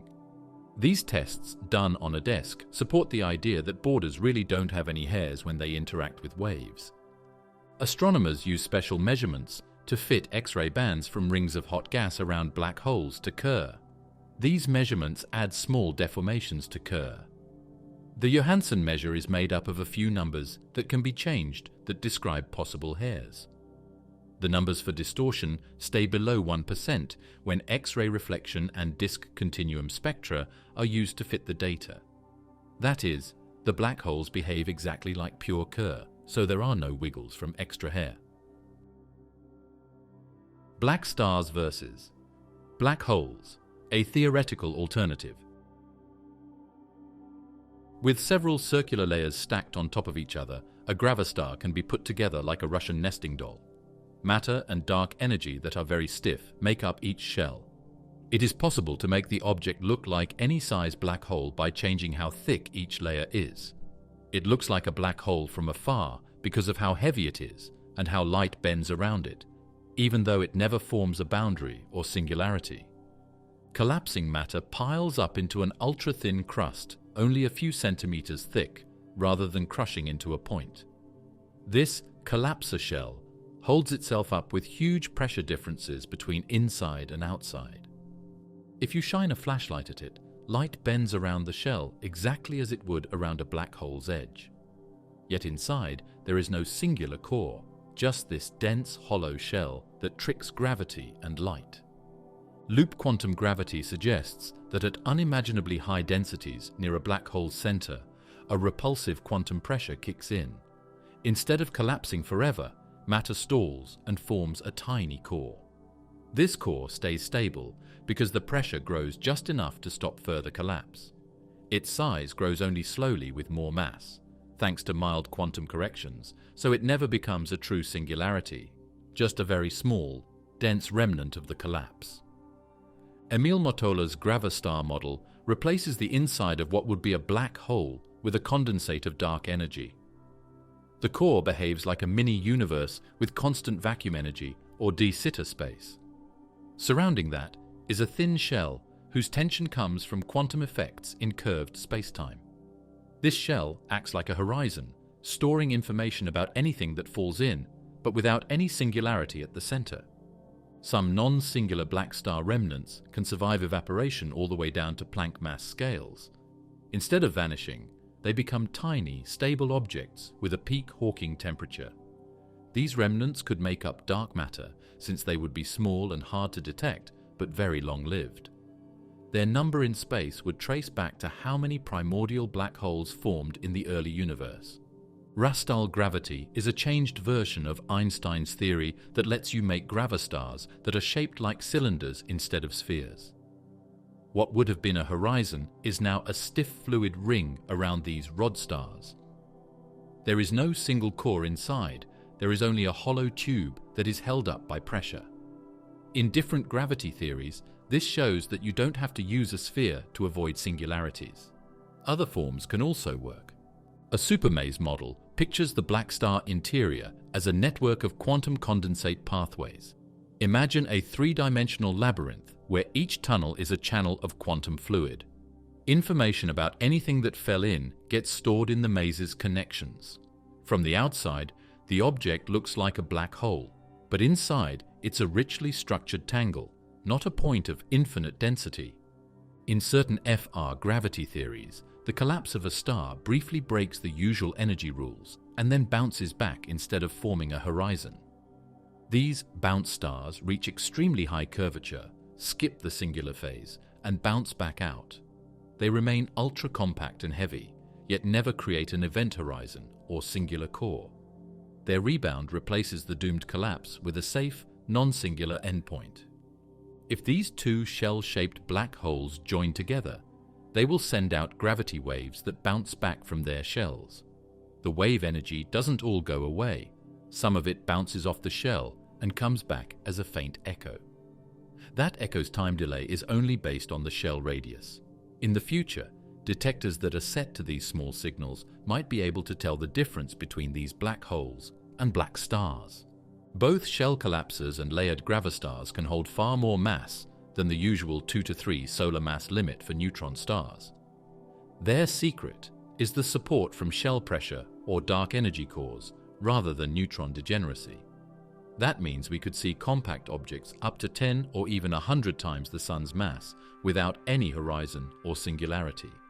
They would act like ultra-massive neutron star cousins, stable, dense stars stronger than any standard theory allows. The Penrose process, extracting energy from a rotating black hole. In a spinning black hole's whirling zone, the ergosphere, stuff can tap into the hole's spin and fling energy back out. Normally, nothing escapes a black hole, but in this twisted region, particles can split so that one piece falls in with negative energy, while the other zooms away with more energy than it began. This is the classic Penrose process, and recent studies show many wild ways it can happen in nature. High-speed gas around black holes drags magnetic field lines into tight knots. When those knots rearrange suddenly, called magnetic reconnection, charged gas shoots outward, carrying extra energy. Computer models show this magnetic Penrose boosts energy extraction by nearly half compared to the old billiard ball picture. In real black hole disks, these reconnections flicker on and off, making the energy flow bursty and far stronger than once thought. Little things called neutrinos are also caught in the spin. Neutrinos change types as they move through the ergosphere in supernova remnants near black holes that are spinning. Some of these neutrinos that change flavors bring negative energy into the hole, which helps other neutrinos get out. There is a ghostly way to pull spin power out of the dark through this neutrino Penrose. Axions, which are possibilities for dark matter, could make clouds around the black hole. Also, these very light particles use the hole's spin to get stronger until they break down into photons inside the ergosphere. These photons leave with negative spin energy, which sends out strong radio waves. Axion clouds work like a radio emitter driven by spin, using the Penrose trick to make flashes that we might one day be able to see. Even empty space itself has a role. Brief pairs of virtual electrons and positrons pop in and out of existence near the ergosphere's edge. Quantum corrections say that sometimes one of those particles carries negative energy into the hole, while its partner escapes as a real gamma ray. This tiny, ongoing vacuum Penrose could light up the hole's surroundings with a faint glow of high-energy photons. X-ray telescopes have spotted twin peaks in the light from so-called microquasars, small black hole systems in our galaxy. Those two flashes arrive separated by exactly the time it takes to cross the ergosphere and back. Scientists think these are hot blobs bouncing off the ergosphere in a Penrose-like scatter. By timing the twin peaks, they measure the black hole's spin without ever watching the orbit of a companion star. Scientists use Bose-Einstein condensates, which are spinning clouds of very cold atoms, to make rooms on Earth that are like the ergosphere. They make the clouds spin like a small twister and then send phonons, which are sound waves, into it. Like a Penrose event, the phonons leave the spiral with more energy than they came in with. These phononic Penrose tests, which are done on a table, back up the energy boost factors we see in computer models.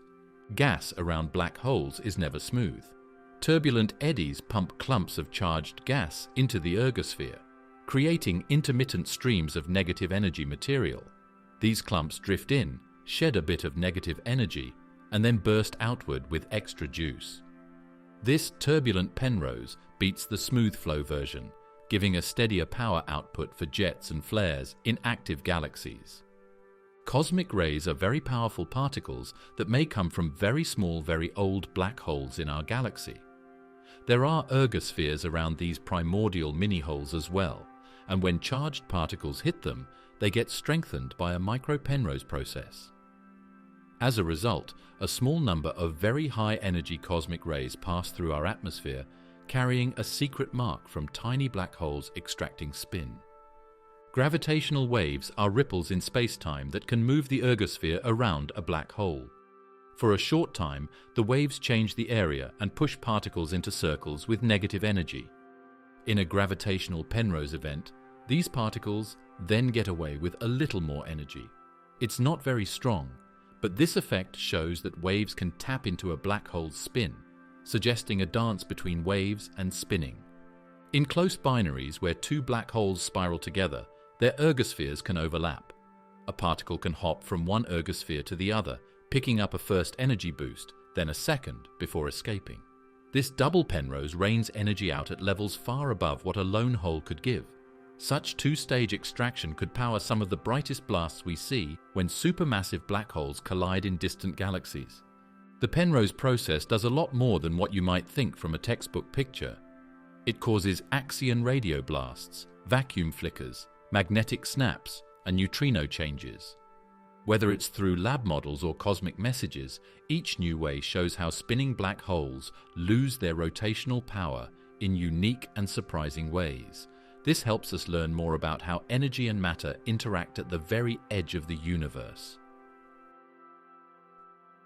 Black hole. Thermodynamics, entropy, and temperature. I used to think that the chaos or entropy of a black hole was only a quarter of its surface area, but new research shows that a little extra bit, like a small wrinkle on a smooth ball, makes a difference. In a smooth way, this extra bump grows with the hole size. If you double the area, the bump grows by a set number of bits. It's caused by the strange way quantum fields behave, and every black hole has to have this change, no matter how heavy it is. The cosmic constant sets the push or pull of the universe. If you think of this as a kind of pressure, then black holes are like working fluids in a heat engine. In the same way that a steam engine runs on water and steam, you can get work out of a black hole by switching it between small and big phases. When everything works perfectly, these holographic engines can reach up to half of the theoretical maximum efficiency. This turns black holes into power plants in space. Gravity can be turned on its head by 5 dimensions, and black holes can act like solids, liquids, and gases. A true triple point was found where all 3 stages can appear at the same time. Small black holes, medium-sized black holes, and large black holes can all hang out together in the same settings. It's kind of like how water, ice, and steam can all be present at 0 degrees Celsius on Earth. Some black holes tied to phantom energy can have a well-defined negative temperature. That sounds impossible. How can something be colder than absolute zero? In these odd cases, heat flows backward. Adding energy makes them cooler and vice versa. They even allow cycles that are hotter than infinite, hinting at thermodynamic tricks we've never seen in normal materials. Experiments in ultra-cold labs recreate black hole phase changes using clouds of atoms.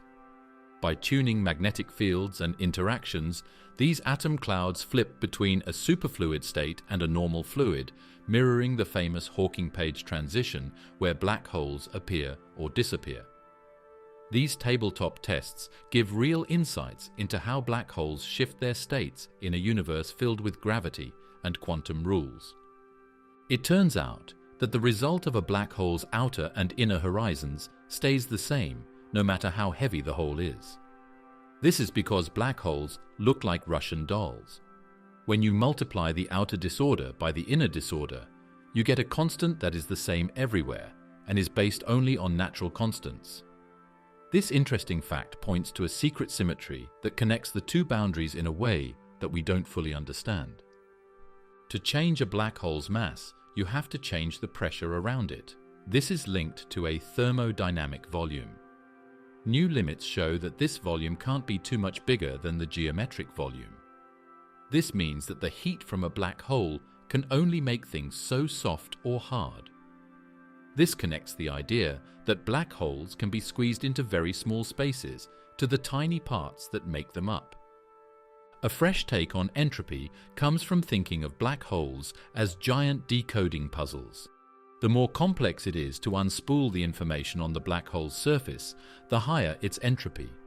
In certain toy models, this decoding effort maps exactly to the usual area law and its quantum bumps. Complexity, the depth of operations needed to rebuild information, becomes a stand-in for disorder. A steady flow of negative energy can move through holes in the ground inside a universe with a box shape. Along with heat and spin, this thermal wind adds a new name for work to the first law of black hole physics. It shows that superradiance, waves that steal spin energy, works like a constant breeze, moving things around the hole while it blows. The black hole bomb, superradiant scattering amplification. A black hole can spin in some very dark parts of space, where dark photons can swirl around it. These clouds can quickly fall apart in a bossa nova explosion, like a soda can that has been shaken and is under pressure. The trapped dark photons then burst out as powerful radio waves, bringing the energy that the black hole used to hold. This black hole bomb from space shows how hidden areas can explode in bright flashes, driven by the spinning of the hole and the strange dance of dark photons collapsing in a cloud. Around certain black holes wrapped in magnetic gas, field lines loop and twist under the black hole's pull. Imagine magnetic ropes snap tight, then reconnecting with a snap that flings charged gas outward at high speeds. In lab plasmas, jet-like streams of charged particles, researchers have recreated this magnetic laser action and watched waves grow more than 20 times stronger with each bounce. That lab setup confirms that in real black holes, magnetic reconnection helps trap and boost light or radio waves into a superpowered beam. Astronomers call it a positive cosmological constant. When you add a cosmic push to spacetime, you get a natural outer screen. With this setup, waves can bounce back and forth between the edge of the black hole and the far mirror, like how sound can echo in a cave. These echoes add up quickly at certain tones, making the waves stronger each time. When this happens, the universe turns into a huge black hole bomb, and the waves are trapped and amplified by its own edge. A simple water tank can show you superradiance. Put shallow water in a round bowl and spin it around like a small whirlpool. Show waves from the top moving toward the center. Each time they will bounce back harder, up to 5 times louder than the first time. The main idea behind superradiant scattering is shown by this spinning bathtub trick. Waves take energy from a center spin and grow until they burst free, like a small black hole bomb. Simulations of black holes spinning on computers show that waves don't all behave the same way. The simplest wave shapes get boosted the most, but when the hole spins very fast, the more complicated ripples, higher modes, can grow bigger than the others. These bombs with more than one mode make patterns that look like beats, with waves that rise and fall in a complicated dance. Astronomers could pick up these overlapped sounds by tuning into very low-frequency radio waves. This would give them a look into the black holes that spin the fastest. In ideas that change gravity, an extra field outside the black hole can look like a secret trapdoor. Imagine a possible well that is just past the horizon. It would be like a deep pit that collects particles before they fall in. Waves can bounce thousands of times in that pit before they leak out. Each bounce takes away energy from the spin. This Zarrilli trap makes superradiance 1,000,000 times stronger. If there are such fields, black holes would become very strong boosters that would light up the sky in strange ways. A regular flow of axions, which are made-up particles, could be dark matter moving past Earth. The rising superradiant cloud gets pushed in different ways at different times when that axion wind blows over a spinning black hole. The rate of energy extraction then pulses in time with the axion breeze, giving the waves a beat character. If we ever find this kind of beat in radio data from space, it might mean that axion dark matter is making a black hole bomb.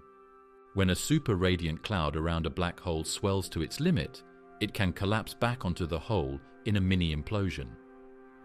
That fall injects energy and causes the black hole to ring again, sending out faint echoes of gravitational waves. The echo delay matches the cloud's size, like hearing a distant echo in a canyon. Future detectors could tune into that delay, spotting the telltale drumbeat that marks a bomb-driven ringdown. When waves from different forms mix in the area just outside of a black hole, it's called the wild ergo region. At some and different tones, two super-radiant waves can join together to make new waves called daughter waves. This is a four-wave mixing process that is only possible in dense matter. Because of this non-linear coupling, black hole bombs can create a symphony of sounds that come from reactions in the ergosphere. If you looked at these waves, you would see a complicated orchestra playing in space-time. Quantum tricks can give a further boost. If waves are prepared in special quantum entangled states, two-mode squeezed vacua, they can draw more energy from the hole than classically allowed, up to 10% more. This quantum-enhanced bomb hints that future experiments with quantum optics could mimic black hole superradiance in the lab, testing the ultimate limits of energy extraction from rotation. Dark matter and primordial black holes. Deep scans of stars in the Andromeda galaxy looked for tiny brightness increases that would happen if most of the dark matter was made up of primordial black holes, which are leftovers from the Big Bang. A lot of stars were being watched by telescopes every night, looking for short flashes of light when the gravity of a black hole bent the light of those stars. There were none of those micro-lensing events in the mass range of about a 10 trillionth to a billionth of the Sun's mass. That means our neighbor galaxy doesn't have enough of those very light black holes to hide as dark matter. Fast radio bursts are sudden flashes of radio waves that last only a few thousandths of a second. If a chunk of dark matter like a primordial black hole, weighing about 20 to 100 times our Sun, floated in front of one, the burst would split into two echoes, a hair's breadth of time apart. Scientists at CHIME checked over 170 of these bursts and found zero echoes. That pushes the idea that mid-weight primordial black holes could be dark matter down to just a few % of the total, if at all. X-ray pulsars are spinning neutron stars that beam X-rays like cosmic lighthouses. One called SMC X1 sits in our neighbor, the Small Magellanic Cloud. NASA's NICER telescope has watched its X-rays flicker for long stretches, looking for tiny brightenings if a lightweight primordial black hole crossed the line of sight. Those data already rule out black holes in the asteroid mass range from about 1/10 trillionth to 1 billionth of a sun mass. A few more years of these X-ray watch sessions could shut that window almost entirely.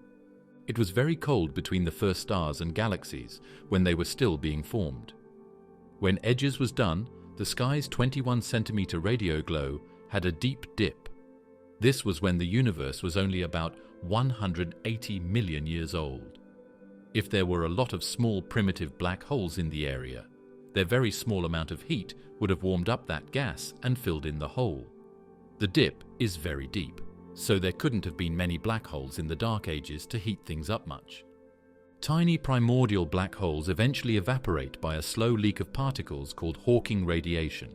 But new calculations show that as they shrink, they carry a quantum memory burden that makes their final days far more dramatic. Rather than a smooth fade, they should spit out bursts of super high energy gamma rays above 100 TeV. Next-generation gamma-ray telescopes could catch these echo-like flashes, giving us a direct peek at the last gasp of microscopic black holes. LIGO, Virgo, and Kagra have heard dozens of black hole mergers in gravitational waves. Some scientists wondered if those signals came from ancient primordial pairs. To make enough mergers happen, the black holes would have to cluster early into tiny groups called microhalos. Those clumps boost the chance of collisions without making too many single black holes elsewhere. Models of this early clustering show that primordial black holes could match the observed wave counts, but only if they group up tightly in those first halos.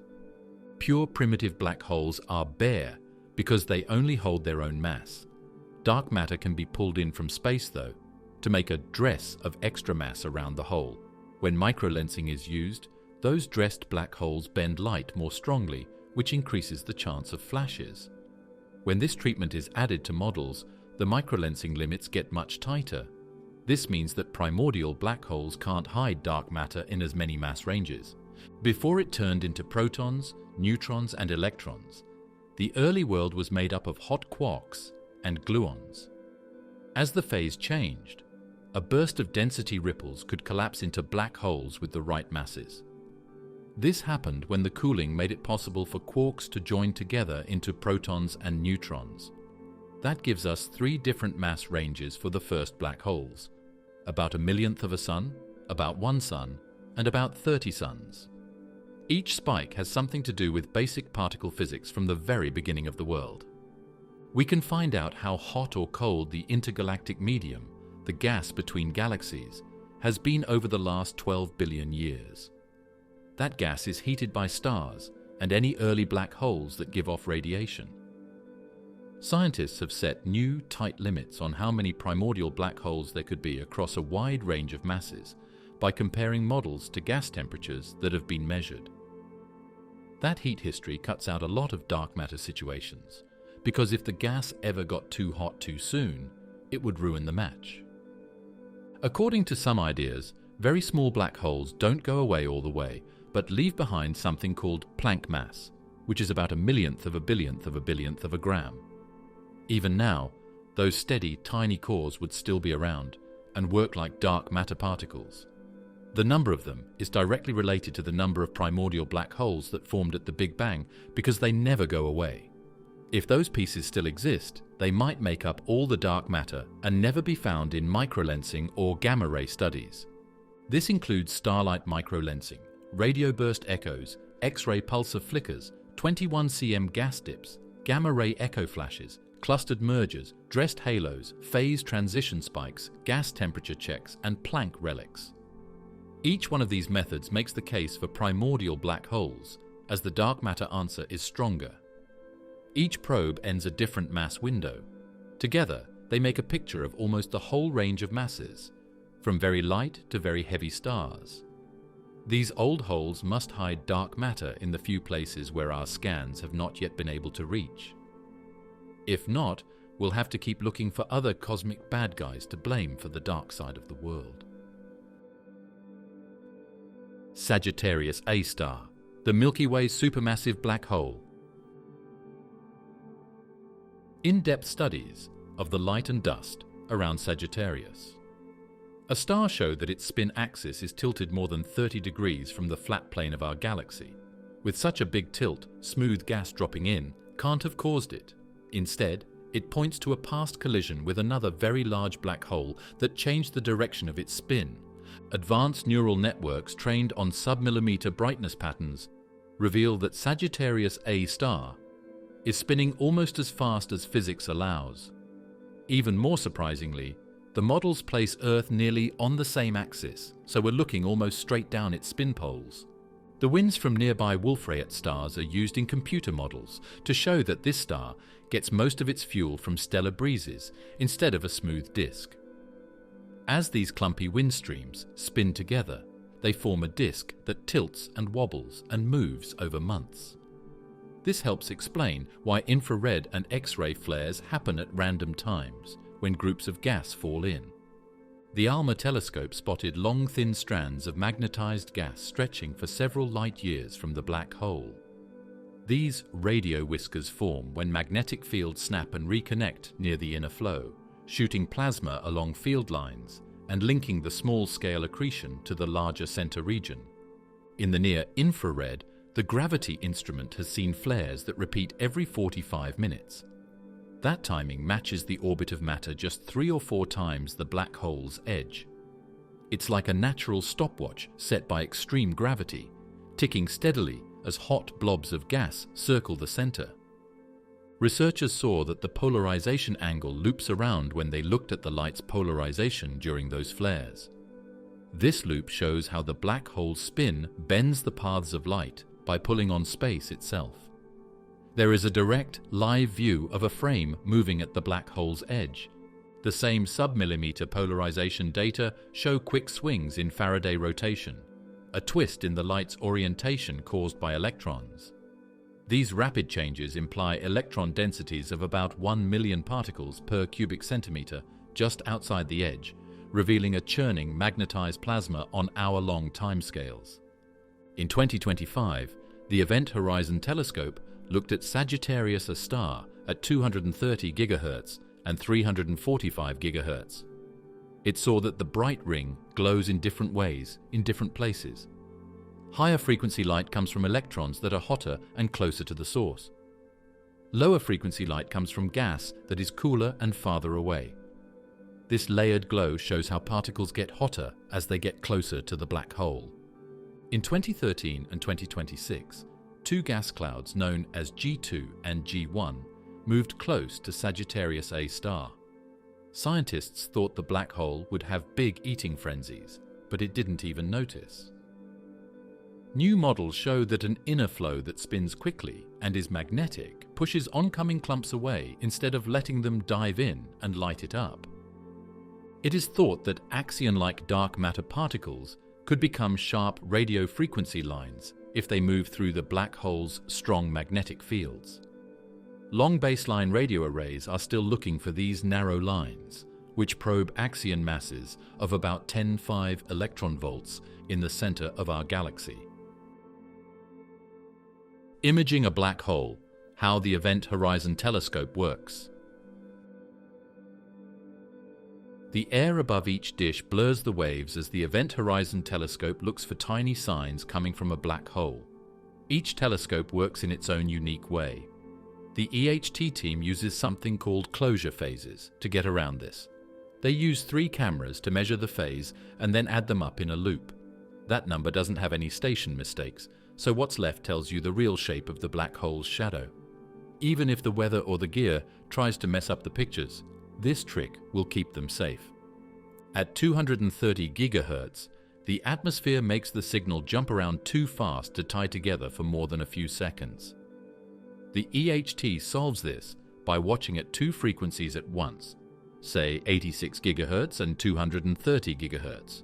They use the stable low-frequency phase as a guide to correct the high-frequency swings.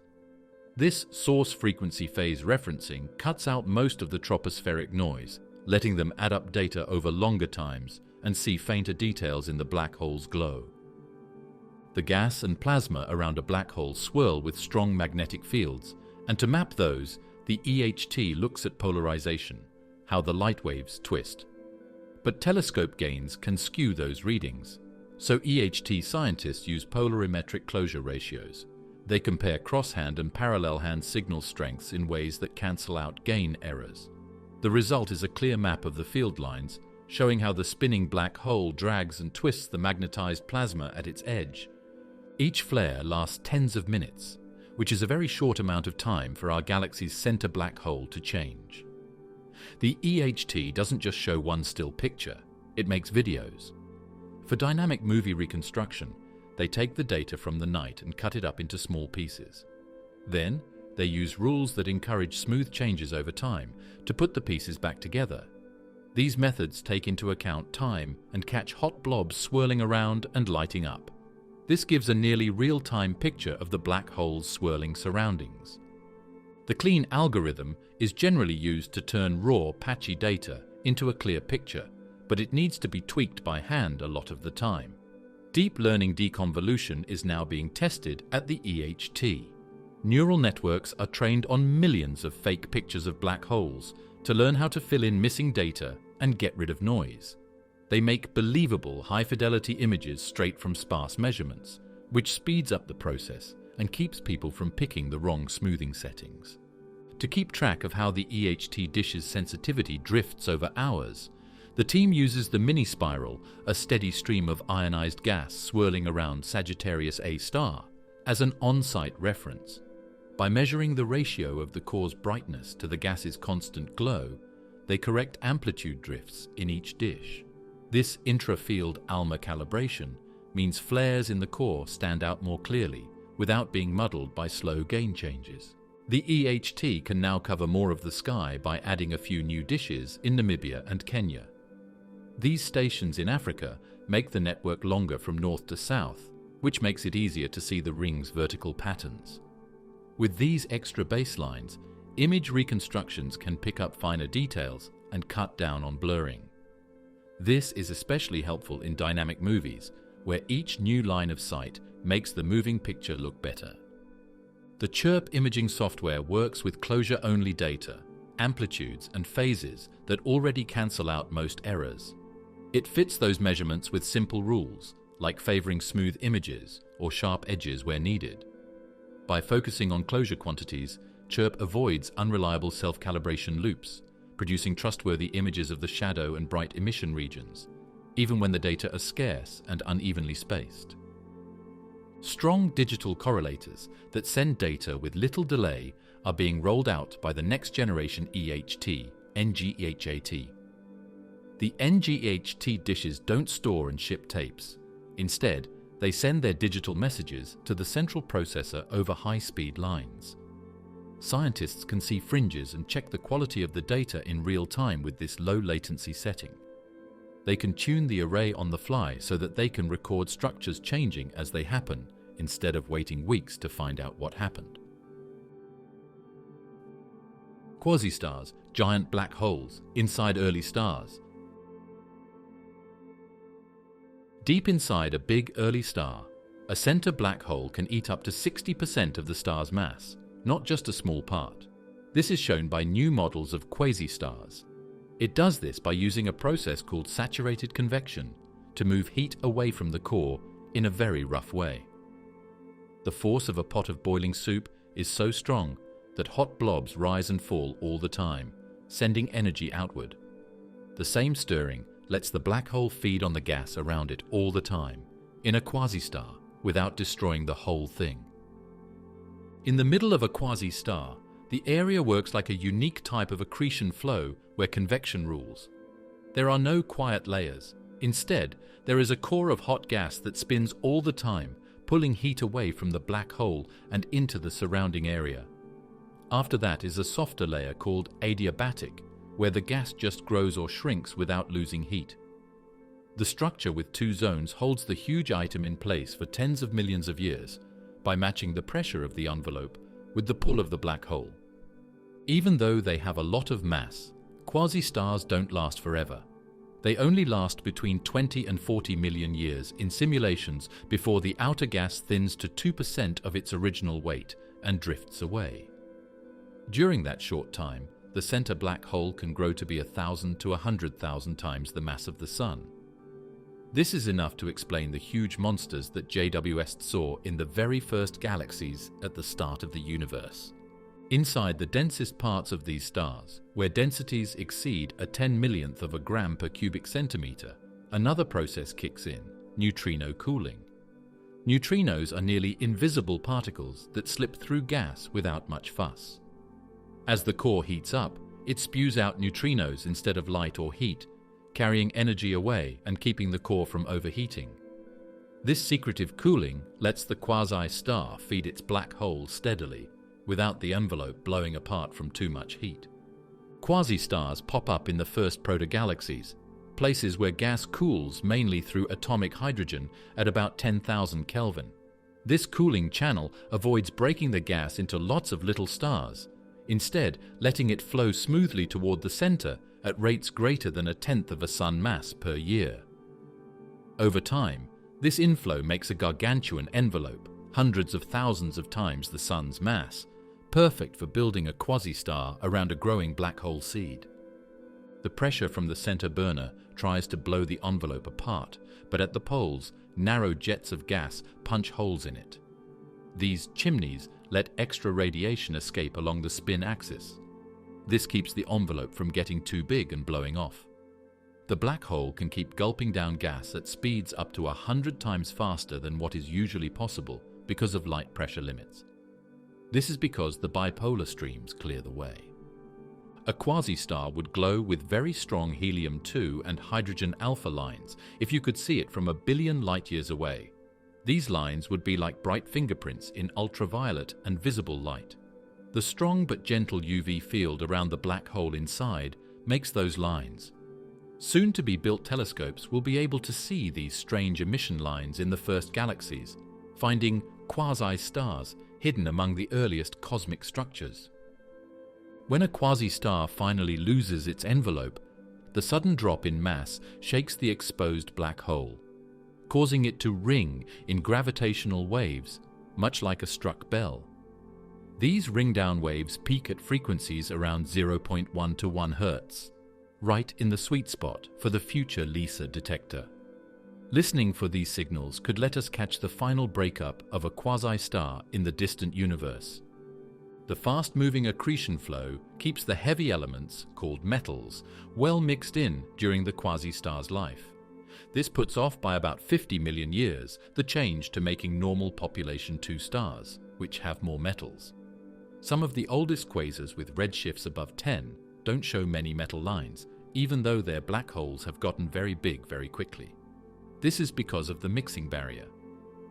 By comparing model counts of early active galaxies, we can see a key difference between seeds formed by black holes merging and those formed by quasi-stars.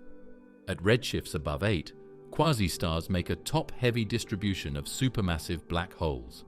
In the first few 100 million years, there are a lot of these supermassive seeds. Black hole echoes, evidence of quantum structure.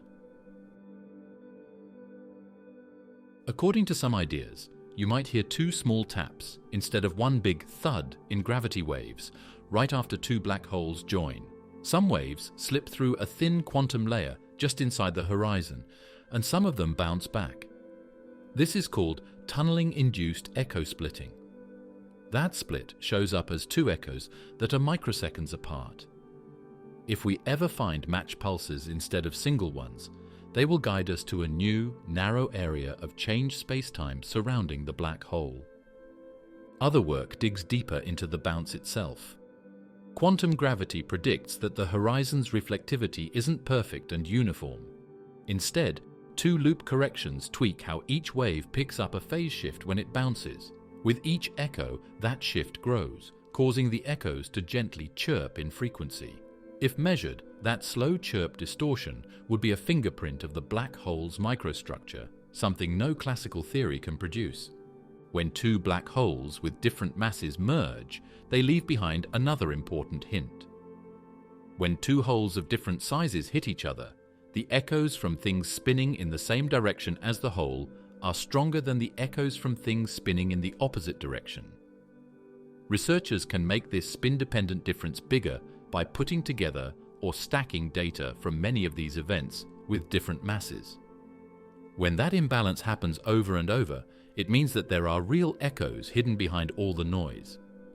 When black holes are spinning very close to their top speed, they make echoes that happen much more often.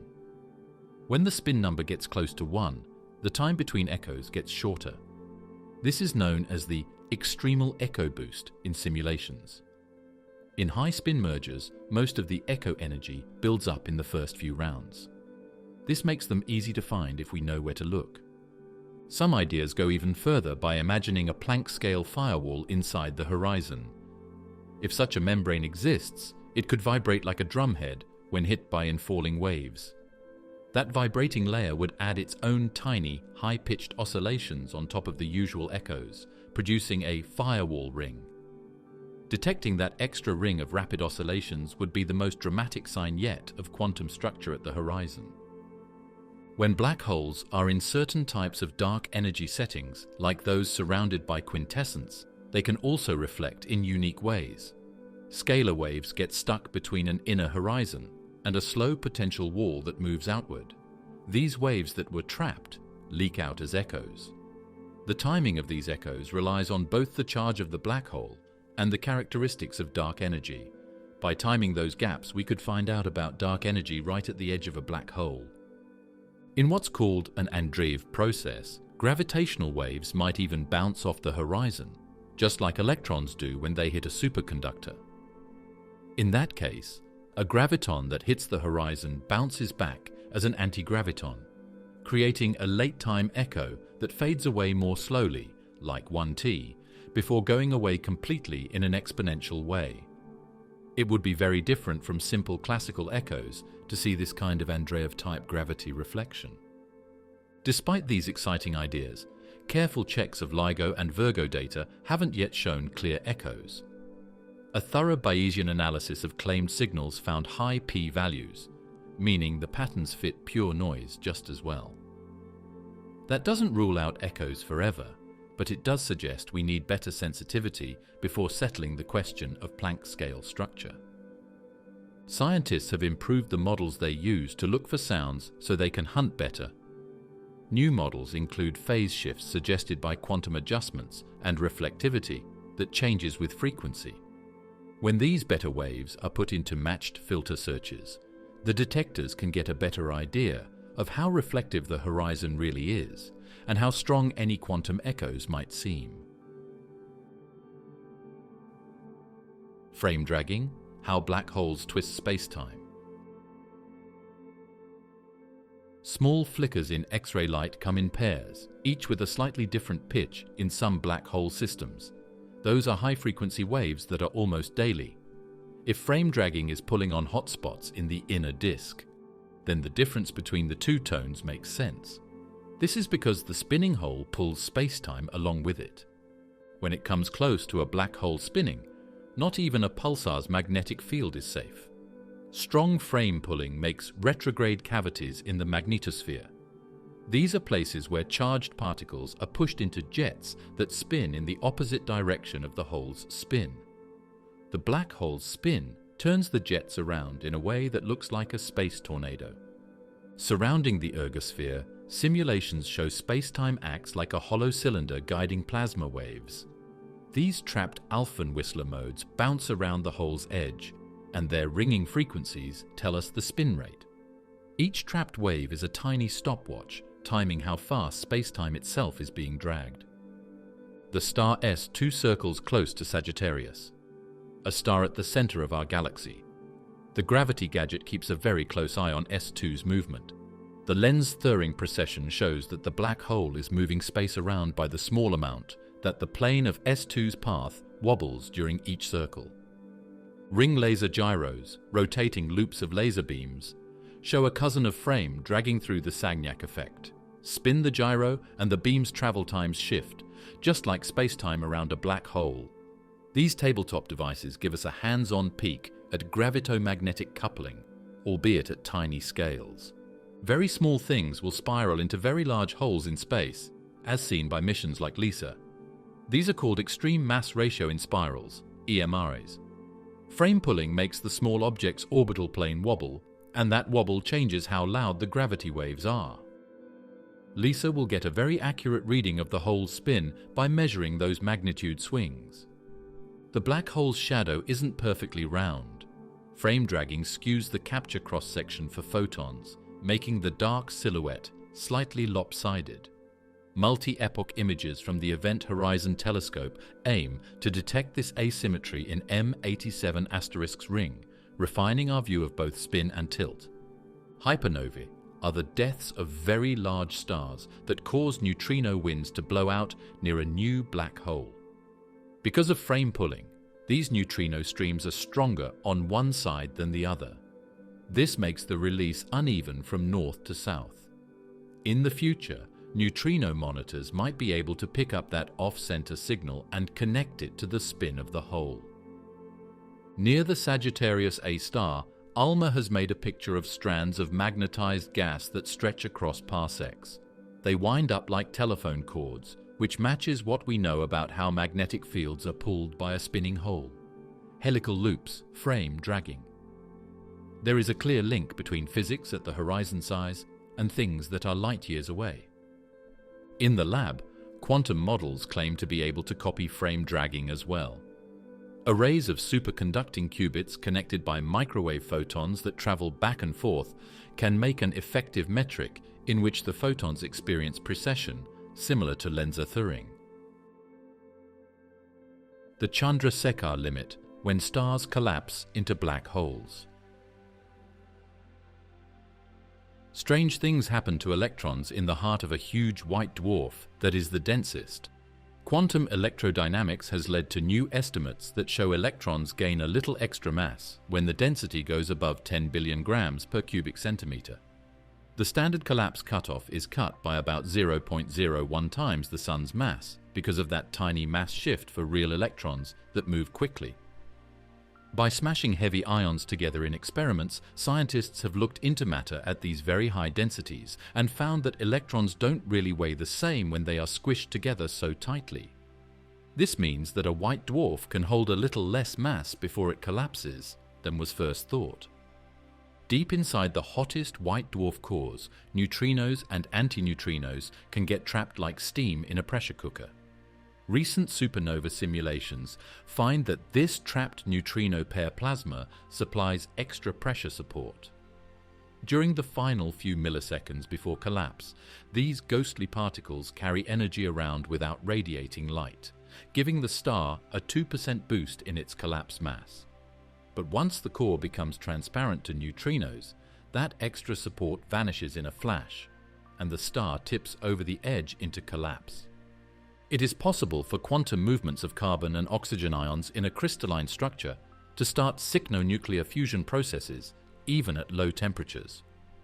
When the density is more than 10 to the 10th of a gram per cubic centimeter, the grid moves, which makes the core fuse even more. That fusion gives off heat, which keeps the electron pressure high and raises the limit of collapse by about 0.015 solar masses. There's a small fusion engine inside the core that lights up just when the star needs it the most. White dwarfs often harbor intense magnetic fields, sometimes exceeding 1 trillion Gauss. In such fields, Maxwell's equations get tiny corrections known as Born-Infeld effects. These nonlinear tweaks add an extra magnetic pressure in the core, stiffening it against collapse. Models show that in the strongest fields, 10 to 14 Gauss, the limit can rise by roughly 0.02 solar masses. While most white dwarfs won't reach fields that extreme, a few may, pointing to rare cases where magnetism itself helps stave off collapse. Some scientists think that tiny nuggets of weird quark matter might form in the middle of white dwarfs that are very many times their mass. If there are any of these nuggets, they hold up the rest of the star like a stiff, unmovable heart. A core of weird quarks could keep the star from collapsing until it has about 1.44 solar masses. Some type Ia supernovae seem to come from white stars that are bigger than normal.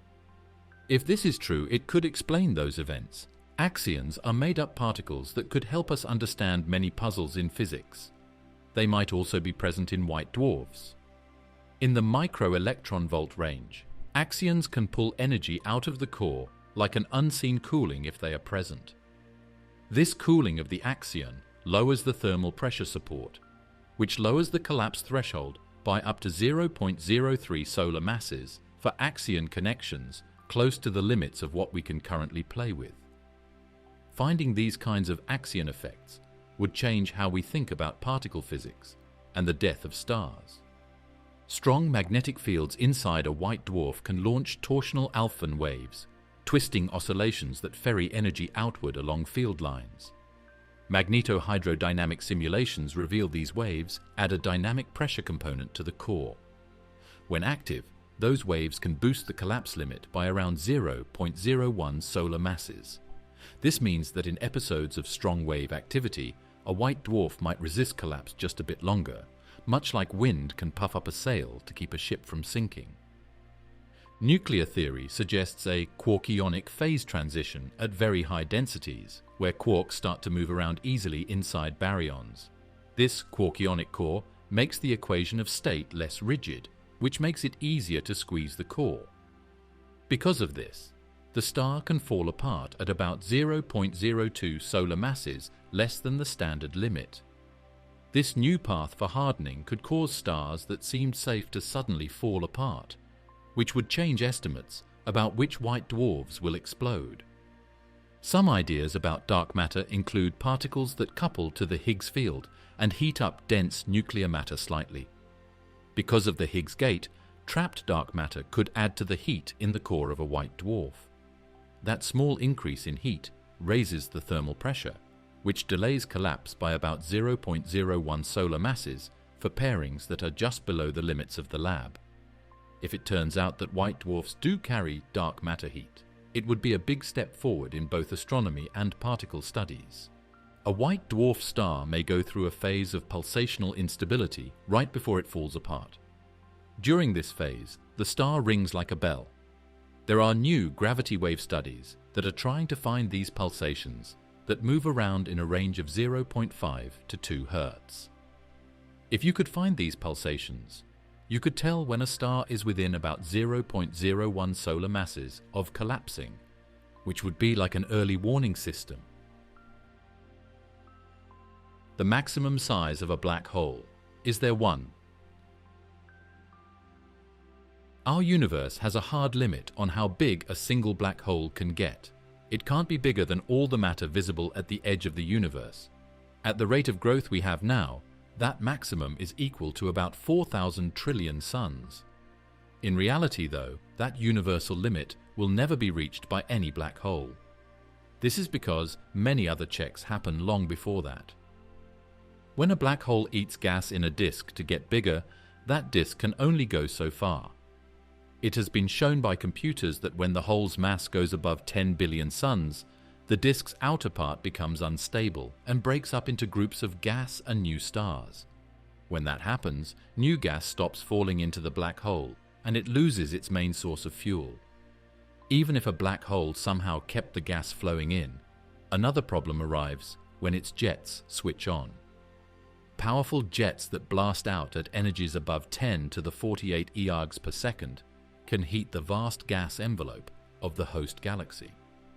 That heating halts the cooling of hot gas, so it never falls back in to feed the hole. In galaxies more massive than about 10 trillion suns, this feedback zone effectively chokes off further black hole growth. There is another way for black holes to grow. They can merge with other black holes. But this method has a limit. When two holes combine, the gravitational waves they send out are strong enough to throw them out of the middle of their home galaxy. This happens when the holes are bigger than about 10 billion suns. Once they are released, these racing holes can't find new partners to merge with. This means that merger-driven growth can only reach about 100 billion solar masses. There's also an accretion speed bump that appears when a black hole grows beyond about 1 trillion suns.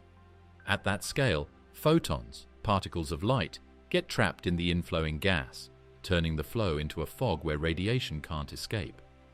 This reduces the hole's ability to shine away energy efficiently, meaning it can't pull in gas fast enough to double its mass within the age of the universe. Dark energy makes the universe grow faster, and by about halfway to today, the biggest galaxies have stopped gathering new gas. It was about 5 billion years ago that halos with more than 100 trillion solar masses could no longer pull in new matter. Without new fuel, their center holes stop expanding at about tens of billions of suns in mass, which is about the same as the biggest stars we see. Stars themselves play a role too. Giant galaxies pack so many stars at their centers that dynamical friction, the drag force from stars swooning past the hole, saturates when you have around 100 billion suns worth of stars enclosed. Beyond that, adding more stars doesn't speed up mergers of small holes into the big one, putting another cap near a few tens of billions of solar masses. The bigger a hole is, the more important its spin is. Gas doesn't always move easily. Sometimes it flows in the wrong direction. That mismatch makes the hole spin down, which makes it less effective at turning gas coming in into energy going out. A hole that spins more slowly can't grow as quickly, and when the mass goes above a few tens of billions of suns, these spin-down throttles get strong enough to set a realistic limit. A fun but small growth channel comes from tidally shredding stars, tidal disruption events. Surveys show that once a black hole tops about 300 million solar masses, stars cross the horizon intact instead of being torn apart first. With no fireworks to alert us, this channel effectively closes, preventing a little extra mass gain and reinforcing the upper mass limit seen in real giant holes. During the straight fall of gas, the first seeds of supermassive holes can only form up to 10 billion suns. Above that, the gas breaks into stars because of its own angular motion. This spreads the matter out over many seeds instead of putting it all on one. This seed mass cap stays in place, so it's not likely that any hole will get much bigger than a few tens of billions of suns over the course of cosmic history. Black hole evaporation, the ultimate fate of black holes. Some ideas say that near the end of a black hole's life, its radiation gets an odd extra boost. You would see a power law tail of extra high energy particles instead of a smooth glow, That means that tiny black holes that are vanishing quickly might send out more energetic bits than a simple temperature model would suggest. If we ever find a small hole that is disappearing, its last flash might look very different from the normal bell-shaped pattern of Hawking radiation. Loop quantum gravity suggests black holes don't vanish completely. Instead, they shrink down to a tiny Planck star remnant, an ultra-dense speck about a trillionth of a centimeter. Those remnants could linger for far longer than the current age of the universe. They act like leftover cores, never fully evaporating away.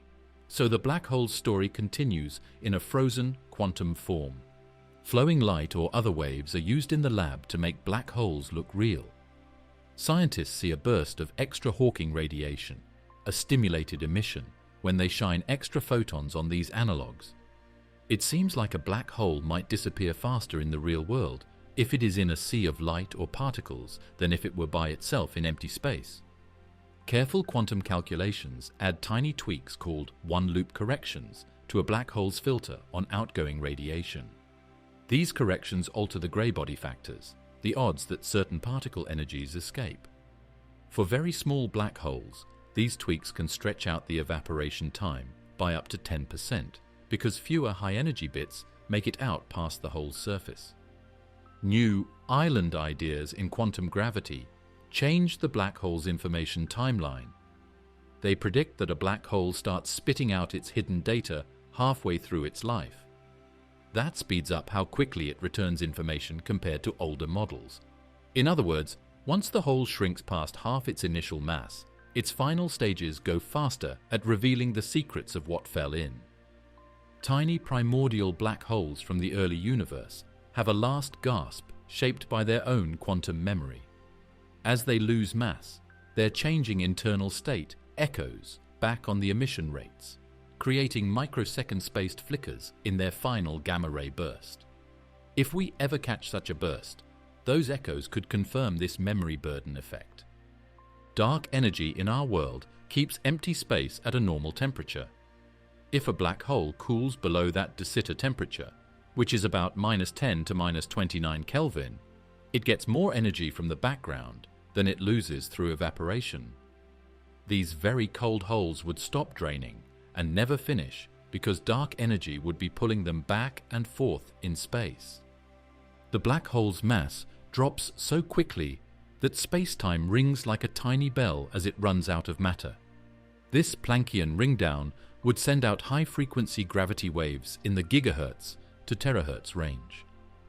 These waves are too far away for LIGO to see, but they might be able to be seen by special instruments in the future. There is one last chirp that marks the hole's fast shrinking in the last few seconds. Neutrinos are ghostly particles that are found everywhere. In dense areas like the centers of galaxies, they can bounce off of a black hole that is vanishing. It makes the hole last a little longer because it slows down the loss of mass by up to 5%. So tiny black holes that hide in dark matter halos might be able to last longer than the same holes that are out in space. Quantum entanglement near black holes. Think about sending two entangled qubits, which are very small bits of quantum information, right up to the edge of a black hole. One qubit goes in, and its partner gets away as Hawking radiation. It is thought that you could get a shadow picture of what's inside the black hole without ever going inside by gathering many of these escapees and looking at their quantum links. It's like using the patterns of links in the particles you catch to do a CAT scan of the secret inside. Even empty space near a black hole isn't really empty. Models using idealized Unruh de Witt detectors show that two tiny quantum sensors hovering just outside the horizon can tap into vacuum fluctuations and harvest entanglement from the vacuum itself. Surprisingly, the amount of entanglement they pick up doesn't just fade steadily with distance, it rises to a peak at a special radius tied to the black hole's temperature, then falls off again. Black hole spin drags spacetime around like molasses swirling in a stirred cup of coffee. By computing out-of-time order correlators, measures of how quickly quantum information gets scrambled, researchers find that this frame dragging speeds up scrambling by about 30% near the black hole's equator compared to a non-spinning hole. In other words, the faster the hole spins, the faster nearby quantum bits mix and hide their information. Optical waveguides formed like baths that drain make a black hole for light on a table. When two photons move through this setup, their entanglement, which is recorded by a number called negativity, drops quickly as soon as one photon crosses the analog horizon. Then, after some time, some of the lost connection comes back, just like theory says would happen in a real black hole. This partial recovery gives us a look at how borders change quantum links. In advanced holographic models, entanglement islands are regions outside the horizon that start sharing information with distant radiation halfway through evaporation. Right when an island forms, the complexity, the minimum steps needed to reconstruct the quantum state, jumps sharply. This spike ties a sudden geometric shift in spacetime to a concrete rise in the computation needed to decode the radiation. You can drop two objects with entangled spins into a Schwarzschild black hole in a simulation. Their spins will stay connected until they get close to the photon sphere, which is the last unstable orbit for light. That's where the strongest tides are, and that's where the chain is cut the fastest. This tidal decoherence shows where you can't hold on to quantum information, showing how even the strongest quantum ties can be broken by gravity. The entanglement entropy of outbound radiation drops quickly when a quantum extremal surface, a type of island barrier, shows up. This creates a sharp cliff in the entropy curve. When that cliff shows up in toy models, you can tell exactly when information starts to leak out from behind the horizon. This gives you a clear quantum signal of island creation and the halfway point of evaporation. Gravity changes the color of quantum fields and the entanglement they carry. Theoretical work shows that two places on opposite sides of a horizon have different gravity redshifts, which changes the phase of the matter waves that are entangled between them. This difference in redshift would show up as a measured phase shift in an interferometer experiment close to an analog horizon. This would show how gravity changes quantum links. Researchers use a Bose-Einstein condensate black hole model to send soliton wave packets, which are stable, self-reinforcing groups of atoms, toward a made-up horizon. When one soliton moves, its tangling partner moves back, but later than the first one because of the horizon's binding effect. Black hole neutron star collisions, the aftermath. The pieces of a neutron star that fall into a black hole don't just disappear. Instead, a ring of gas that spins very quickly forms around the new black hole. Strong magnetic fields in that disk send out winds of hot, proton-rich gas at speeds just below the speed of light, like a pressure cooker. These winds take newly formed heavy particles into space. They also leave a shoulder in the infrared light that we see days later. This is a bump in the glow that shows how magnetically powerful the disk is. Meanwhile, long skinny streams of dense neutron-rich matter whip out in tidal tails before falling back. Inside those tails, neutrinos, ghostly particles born in the wreckage, swap identities in a quantum dance. Electron-type neutrinos turn into heavier flavors and back, altering the ratio of neutrons to protons in the material. This flavor swap steers which heavy elements form, nudging the rarity of silver or palladium in the debris cloud. Above the new black hole, a donut-shaped ring of gas, an accretion torus, hovers. If the original neutron star's spin was tipped compared to the orbit, that torus ends up wobbling. When jets of energy punch out along the black hole's poles, they flicker in brightness, reflecting the wobble. Such a flickering gamma-ray burst looks nothing like the smoother bursts from two neutron stars merging, and offers a clear signature of a black hole neutron star collision. Some chunks in those tidal streams don't spread out, they stay as tight clumps of neutrons. Shoved around by gravity and kicks from the collision, a few of these lumps rocket away at over half the speed of light. They survive for a few seconds before decaying, and during that time they carve faint, short-lived absorption lines into the kilonova's early light, like dark fingerprints on the spectrum. A small earthquake is caused by the rapid fall into the black hole deep inside the neutron star's surface. The quake shakes the newly formed disk and sends out small gravitational waves called aftershocks. As blips spaced milliseconds apart, these aftershocks happen right after the major crash signal. They provide a rare echo of the dying star's last throes. Where the fallback gas slams into the disk, a shock wave lights up. There, dense matter forces electrons into protons in a flash of electron captures. That reaction creates pockets of gas with extremely low electron fraction, meaning far more neutrons than usual. In these pockets, the conditions forge some of the rarest, most neutron-rich isotopes in the universe, nuggets of new atomic species unseen elsewhere. Not all of the pieces that fall back onto the black hole hit it head-on. Accreted chunks hit the black hole's spin from the side, making small changes to how it turns. Each clump moves its spin axis up or down by up to a degree per second as it spins up the hole. Later, jets move in different directions because of those small tilts, which cause the jet's aim to slowly change over time. The merger's shock also rings the disk like a bell. Trapped pressure waves, discoseismic modes, bounce inside the torus for minutes, slowly fading. As they oscillate, they modulate any X-ray emission from the disk, creating a rhythmic flicker long after the burst fades. Sensitive X-ray telescopes could pick up this ringing disk, a signature pulsing that outlives the initial fireworks. When jets blast through the neutron-rich debris, they create a nose cone at the front.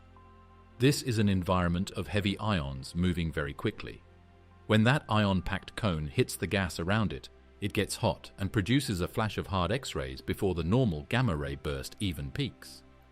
To find that X-ray nose cone would be like finding the pointed end of the jet before the main jet comes. Space-time itself will always bear the mark of the event. The mass release and uneven neutrino-driven winds push the black hole slightly in one direction. This makes a memory effect in space-time that lasts forever. In the future, gravitational wave monitors will be able to measure this very small difference, which is a clear record of the collision's uneven pressure on the new black hole. Black holes and dark energy, any connection? It's not true that black holes live in empty space. Instead, they are part of a world full of dark energy, which can make them act in strange ways. Being ruled by a quintessence field means that the universe slowly rolls and has a pressure-to-density ratio just above -1. This means that the closest stable path around a black hole moves by a few percent.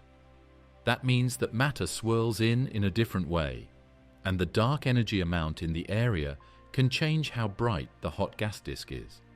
If you go past the normal dark energy line and into phantom space, where the pressure is lower than the density, black holes can lose mass. They don't grow by taking in gas. Instead, they take in a negative mass and get smaller over billions of years. That way, individual holes slowly disappear, and it's not just because of Hawking radiation. Dark energy is also drinking. In some gravity theories, the same field that drives cosmic acceleration also hugs black holes. The slowly changing quintessence field gives each hole a tiny amount of scalar hair, a small departure from the usual black and white picture. That hair tweaks light bending just enough at galactic scales, thousands of light years out, that we might detect it by precise lensing of background galaxies. Positive cosmological constant is like dark energy in that it stays the same. When you add a little of it to black holes with a certain mass range, they become surprisingly stable. Research on perturbation shows that holes a few times smaller than the de Sitter horizon ring down in slow-motion modes that last a lot longer than normal. It's like setting a bell to a perfect note that never goes away. Even the universe's expansion tugs on black holes. Large-scale simulations show that dark energy's push exerts a tiny frame-dragging torque on spinning holes, slowing their spin by about 1/10,000th of their rate per cosmic age. It's not enough to notice in a human lifetime, but over billions of years, it can measurably drain a hole's spin energy. Rotating black holes can amplify waves in a process called superradiance. But if the hole lives in a universe with dark energy, That positive constant raises the effective potential barrier around the hole. Waves below a certain frequency can't get trapped and amplified. Dark energy therefore shuts off superradiant growth for specific light fields, blocking that energy extraction channel. Hawking radiation makes black holes disappear, but if they're colder than the cosmic background set by dark energy, which is between -10 and -19 K, they take in more cosmic particles than they give off. Those cold holes get stuck at a minimum mass and don't go away. They end up in a cosmic cold trap where evaporation stops. Some bold ideas see dark energy as an image made up of the edges of black holes. These models say that the dark energy equation of state will slowly change over time in the way that supernova data require, without adding any extra fudge factors. They do this by connecting the universe's energy density to the opposite of the horizon's entropy. The Black Hole Big Bang Hypothesis. Some scientists believe that the universe didn't just appear out of thin air, but rather bounced into being inside a parent black hole. The center of that hole would reach its densest point instead of falling into an infinite singularity. It would then bounce back outward, starting our Big Bang without any infinities. If that happened, our universe might have inherited a bit of the parent black hole's spin. Recent galaxy surveys with the JWST find that early galaxies tend to rotate more in one direction than the other. That odd preference could be the leftover twist from the hole that spawned us, giving the cosmos a built-in handedness from its black hole parent. The bounce picture also tweaks how the first light elements formed. In standard Big Bang models, protons and neutrons froze their ratio at a certain temperature, setting helium and lithium amounts. But a black hole bounce shifts that ratio by a few percent, nudging helium slightly up or lithium slightly down. Future measurements of primordial element abundances might spot that subtle signature. This bounce idea makes me think of a global recycling that never ends. Every universe might just be the inside of a black hole that formed in an earlier universe. Matter falls into a black hole, then bounces into a new universe. That universe goes through its own course, then falls apart and bounces back into existence. There are an endless number of cycles of creation, and each world has its own children. That dramatic rebound wouldn't be perfectly smooth. Just like a struck bell rings, the parent black hole would ring down after the bounce, sending gentle ripples through the newborn universe. Those ripples could leave faint patterns in the cosmic microwave background at small angular scales, ripples beyond the familiar acoustic peaks we already see. The Planck star idea of loop quantum gravity is a big plus in this case. The core stops being a real singularity and instead becomes a tiny, very dense residue where quantum gravity's pushing effects stop it from collapsing completely. The Planck star saves data and then sends it back out during the bounce. This solves the information problem of the black hole without breaking any quantum rules. Even neutrinos could carry a telltale echo of the bounce. Models predict a small high-energy tail in the cosmic neutrino background, an extra echo above the standard neutrino floor. Future detectors, tuned to pick up neutrinos from a few million electron volts and above, might glimpse that rebound fingerprint from the universe's birth throes.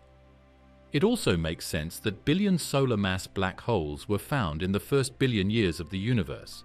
Those big seeds might have grown by a direct collapse bounce inside an even older parent hole. This way, they could have started out big instead of slowly getting bigger from small roots. This makes sense as a way to explain how giant black holes grew so quickly after the Big Bang. The hologram concept adds another beautiful twist. There is a straight link between the total entropy of our universe and the size of the parent horizon if we think of it as a black hole. Then, dark energy, which speeds up the expansion of the universe, could be seen as a hologram effect connected to that horizon entropy. This would explain two of the biggest mysteries in astronomy. It would be like living in a huge fractal world if each black hole had its own baby universe. There is another universe inside every horizon, and each one could have its own black holes and loops. There could be an endless tree of worlds, and ours is just one branch. Each one grows from a black hole in its parent realm. The black hole neutrino connection. A neutron star and a black hole join, leaving behind a dense disk of gas that glows so brightly that it fills the poles with neutrinos and antineutrinos. When these ghostly particles meet above the black hole, they swap places and become pairs of electrons and antimatter. They push on the base of the jet, making it up to 20% stronger and leaving a bump in the burst of gamma rays that we see. Deep inside that hot disk, neutrinos swap flavors like dancers changing partners. This swapping shifts the balance between neutrons and protons in the wind blowing off the disk. With more or fewer neutrons, the winds make different heavy elements. In some cases, silver or palladium can be 30% more or less common because of these flavor dances. As a big star falls apart into a black hole, it sends out very large amounts of neutrinos. As some of those neutrinos pass just outside the new horizon, they make one spin around and then come back milliseconds later. Those late-arriving neutrinos would show exactly when the black hole was formed in a close supernova. A fast-spinning black hole drags spacetime around itself like syrup swirling in a spoon. Neutrinos and antineutrinos caught in that swirl collide more often near the poles, boosting their conversion into electron pairs by up to 50% when the spin is above 90% of its maximum. Neutrinos get stuck in the densest parts of a collapsing disk. They carry motion and stick to the gas like thick syrup. This neutrino viscosity moves the point about 10% farther away where magnetic turbulence starts to happen. This changes the way gas goes into the hole. Right after a black hole neutron star merger, some of the falling gas slams back into the hole in surges. Those surges shake the hole and send ripples into surrounding neutrino emissions. The neutrino bursts then wiggle in step with the late gravitational wave signal, a telltale sign you've caught both messengers from the same event. Low-energy neutrinos can get stuck near the event horizon because of quantum effects. They can be stuck in a waiting room just outside the edge. These trapped neutrinos slowly leak out, giving a faint tail to the last neutrino burst from small black holes going away. Around big black holes, the strong gravity can turn regular neutrinos into heavy, sterile kinds linked to dark matter. This resonant conversion seeds dark matter particles near galactic centers and might leave hints in X-ray signals from those regions. Neutrinos with a lot of energy that pass close to a black hole may split into more than one path, hitting devices at different times.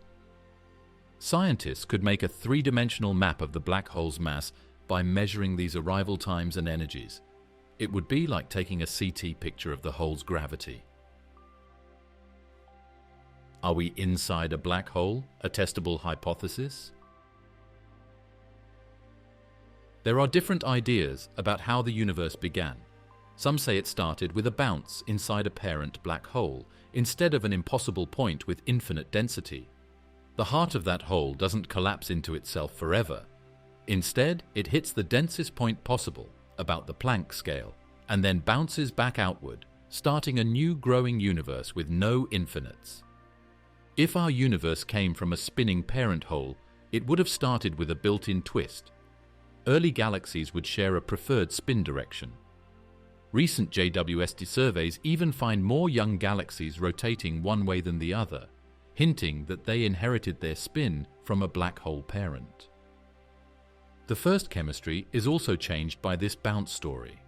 When the Big Bang happened in the beginning, the number of protons and neutrons frozen in a certain way. This determined how much helium and lithium were made. This freeze-out ratio can be changed by a few percent by a black hole bounce. This means that the amounts of helium or lithium today might be different just enough to see a bounce signal. The bounce idea, instead of a single birth, suggests a never-ending chain of worlds. As matter falls into a black hole, it bounces back into a new Big Bang. After a while, that new universe falls apart into its own black holes, which then create new cosmoses. Space and time keep going around and around. When a parent black hole bounces, it doesn't just sit silent, it rings like a struck bell. That ringdown sends faint gravitational ripples into the young universe. Those small ripples could leave tiny, resonant patterns in the cosmic microwave background at small scales. Ripples beyond the familiar sound wave peaks. Neutrinos, which are tiny ghost particles, are also sent out in a burst by the bounce. A small number of these neutrinos have extra energy from the bounce, which adds a high-energy tail to the background of neutrinos in the universe. Soon, devices tuned to that tail might be able to pick up this echo of the very first bounce in our universe. Some of the biggest mysteries in astronomy are supermassive black holes seen very early, when the universe was less than 1 billion years old. A bounce directly creates massive seed holes inside the parent core. That jumpstart explains how we get billion-sun black holes so fast, without needing long periods of slow growth. This kind of dark energy speeds up the growth of the universe.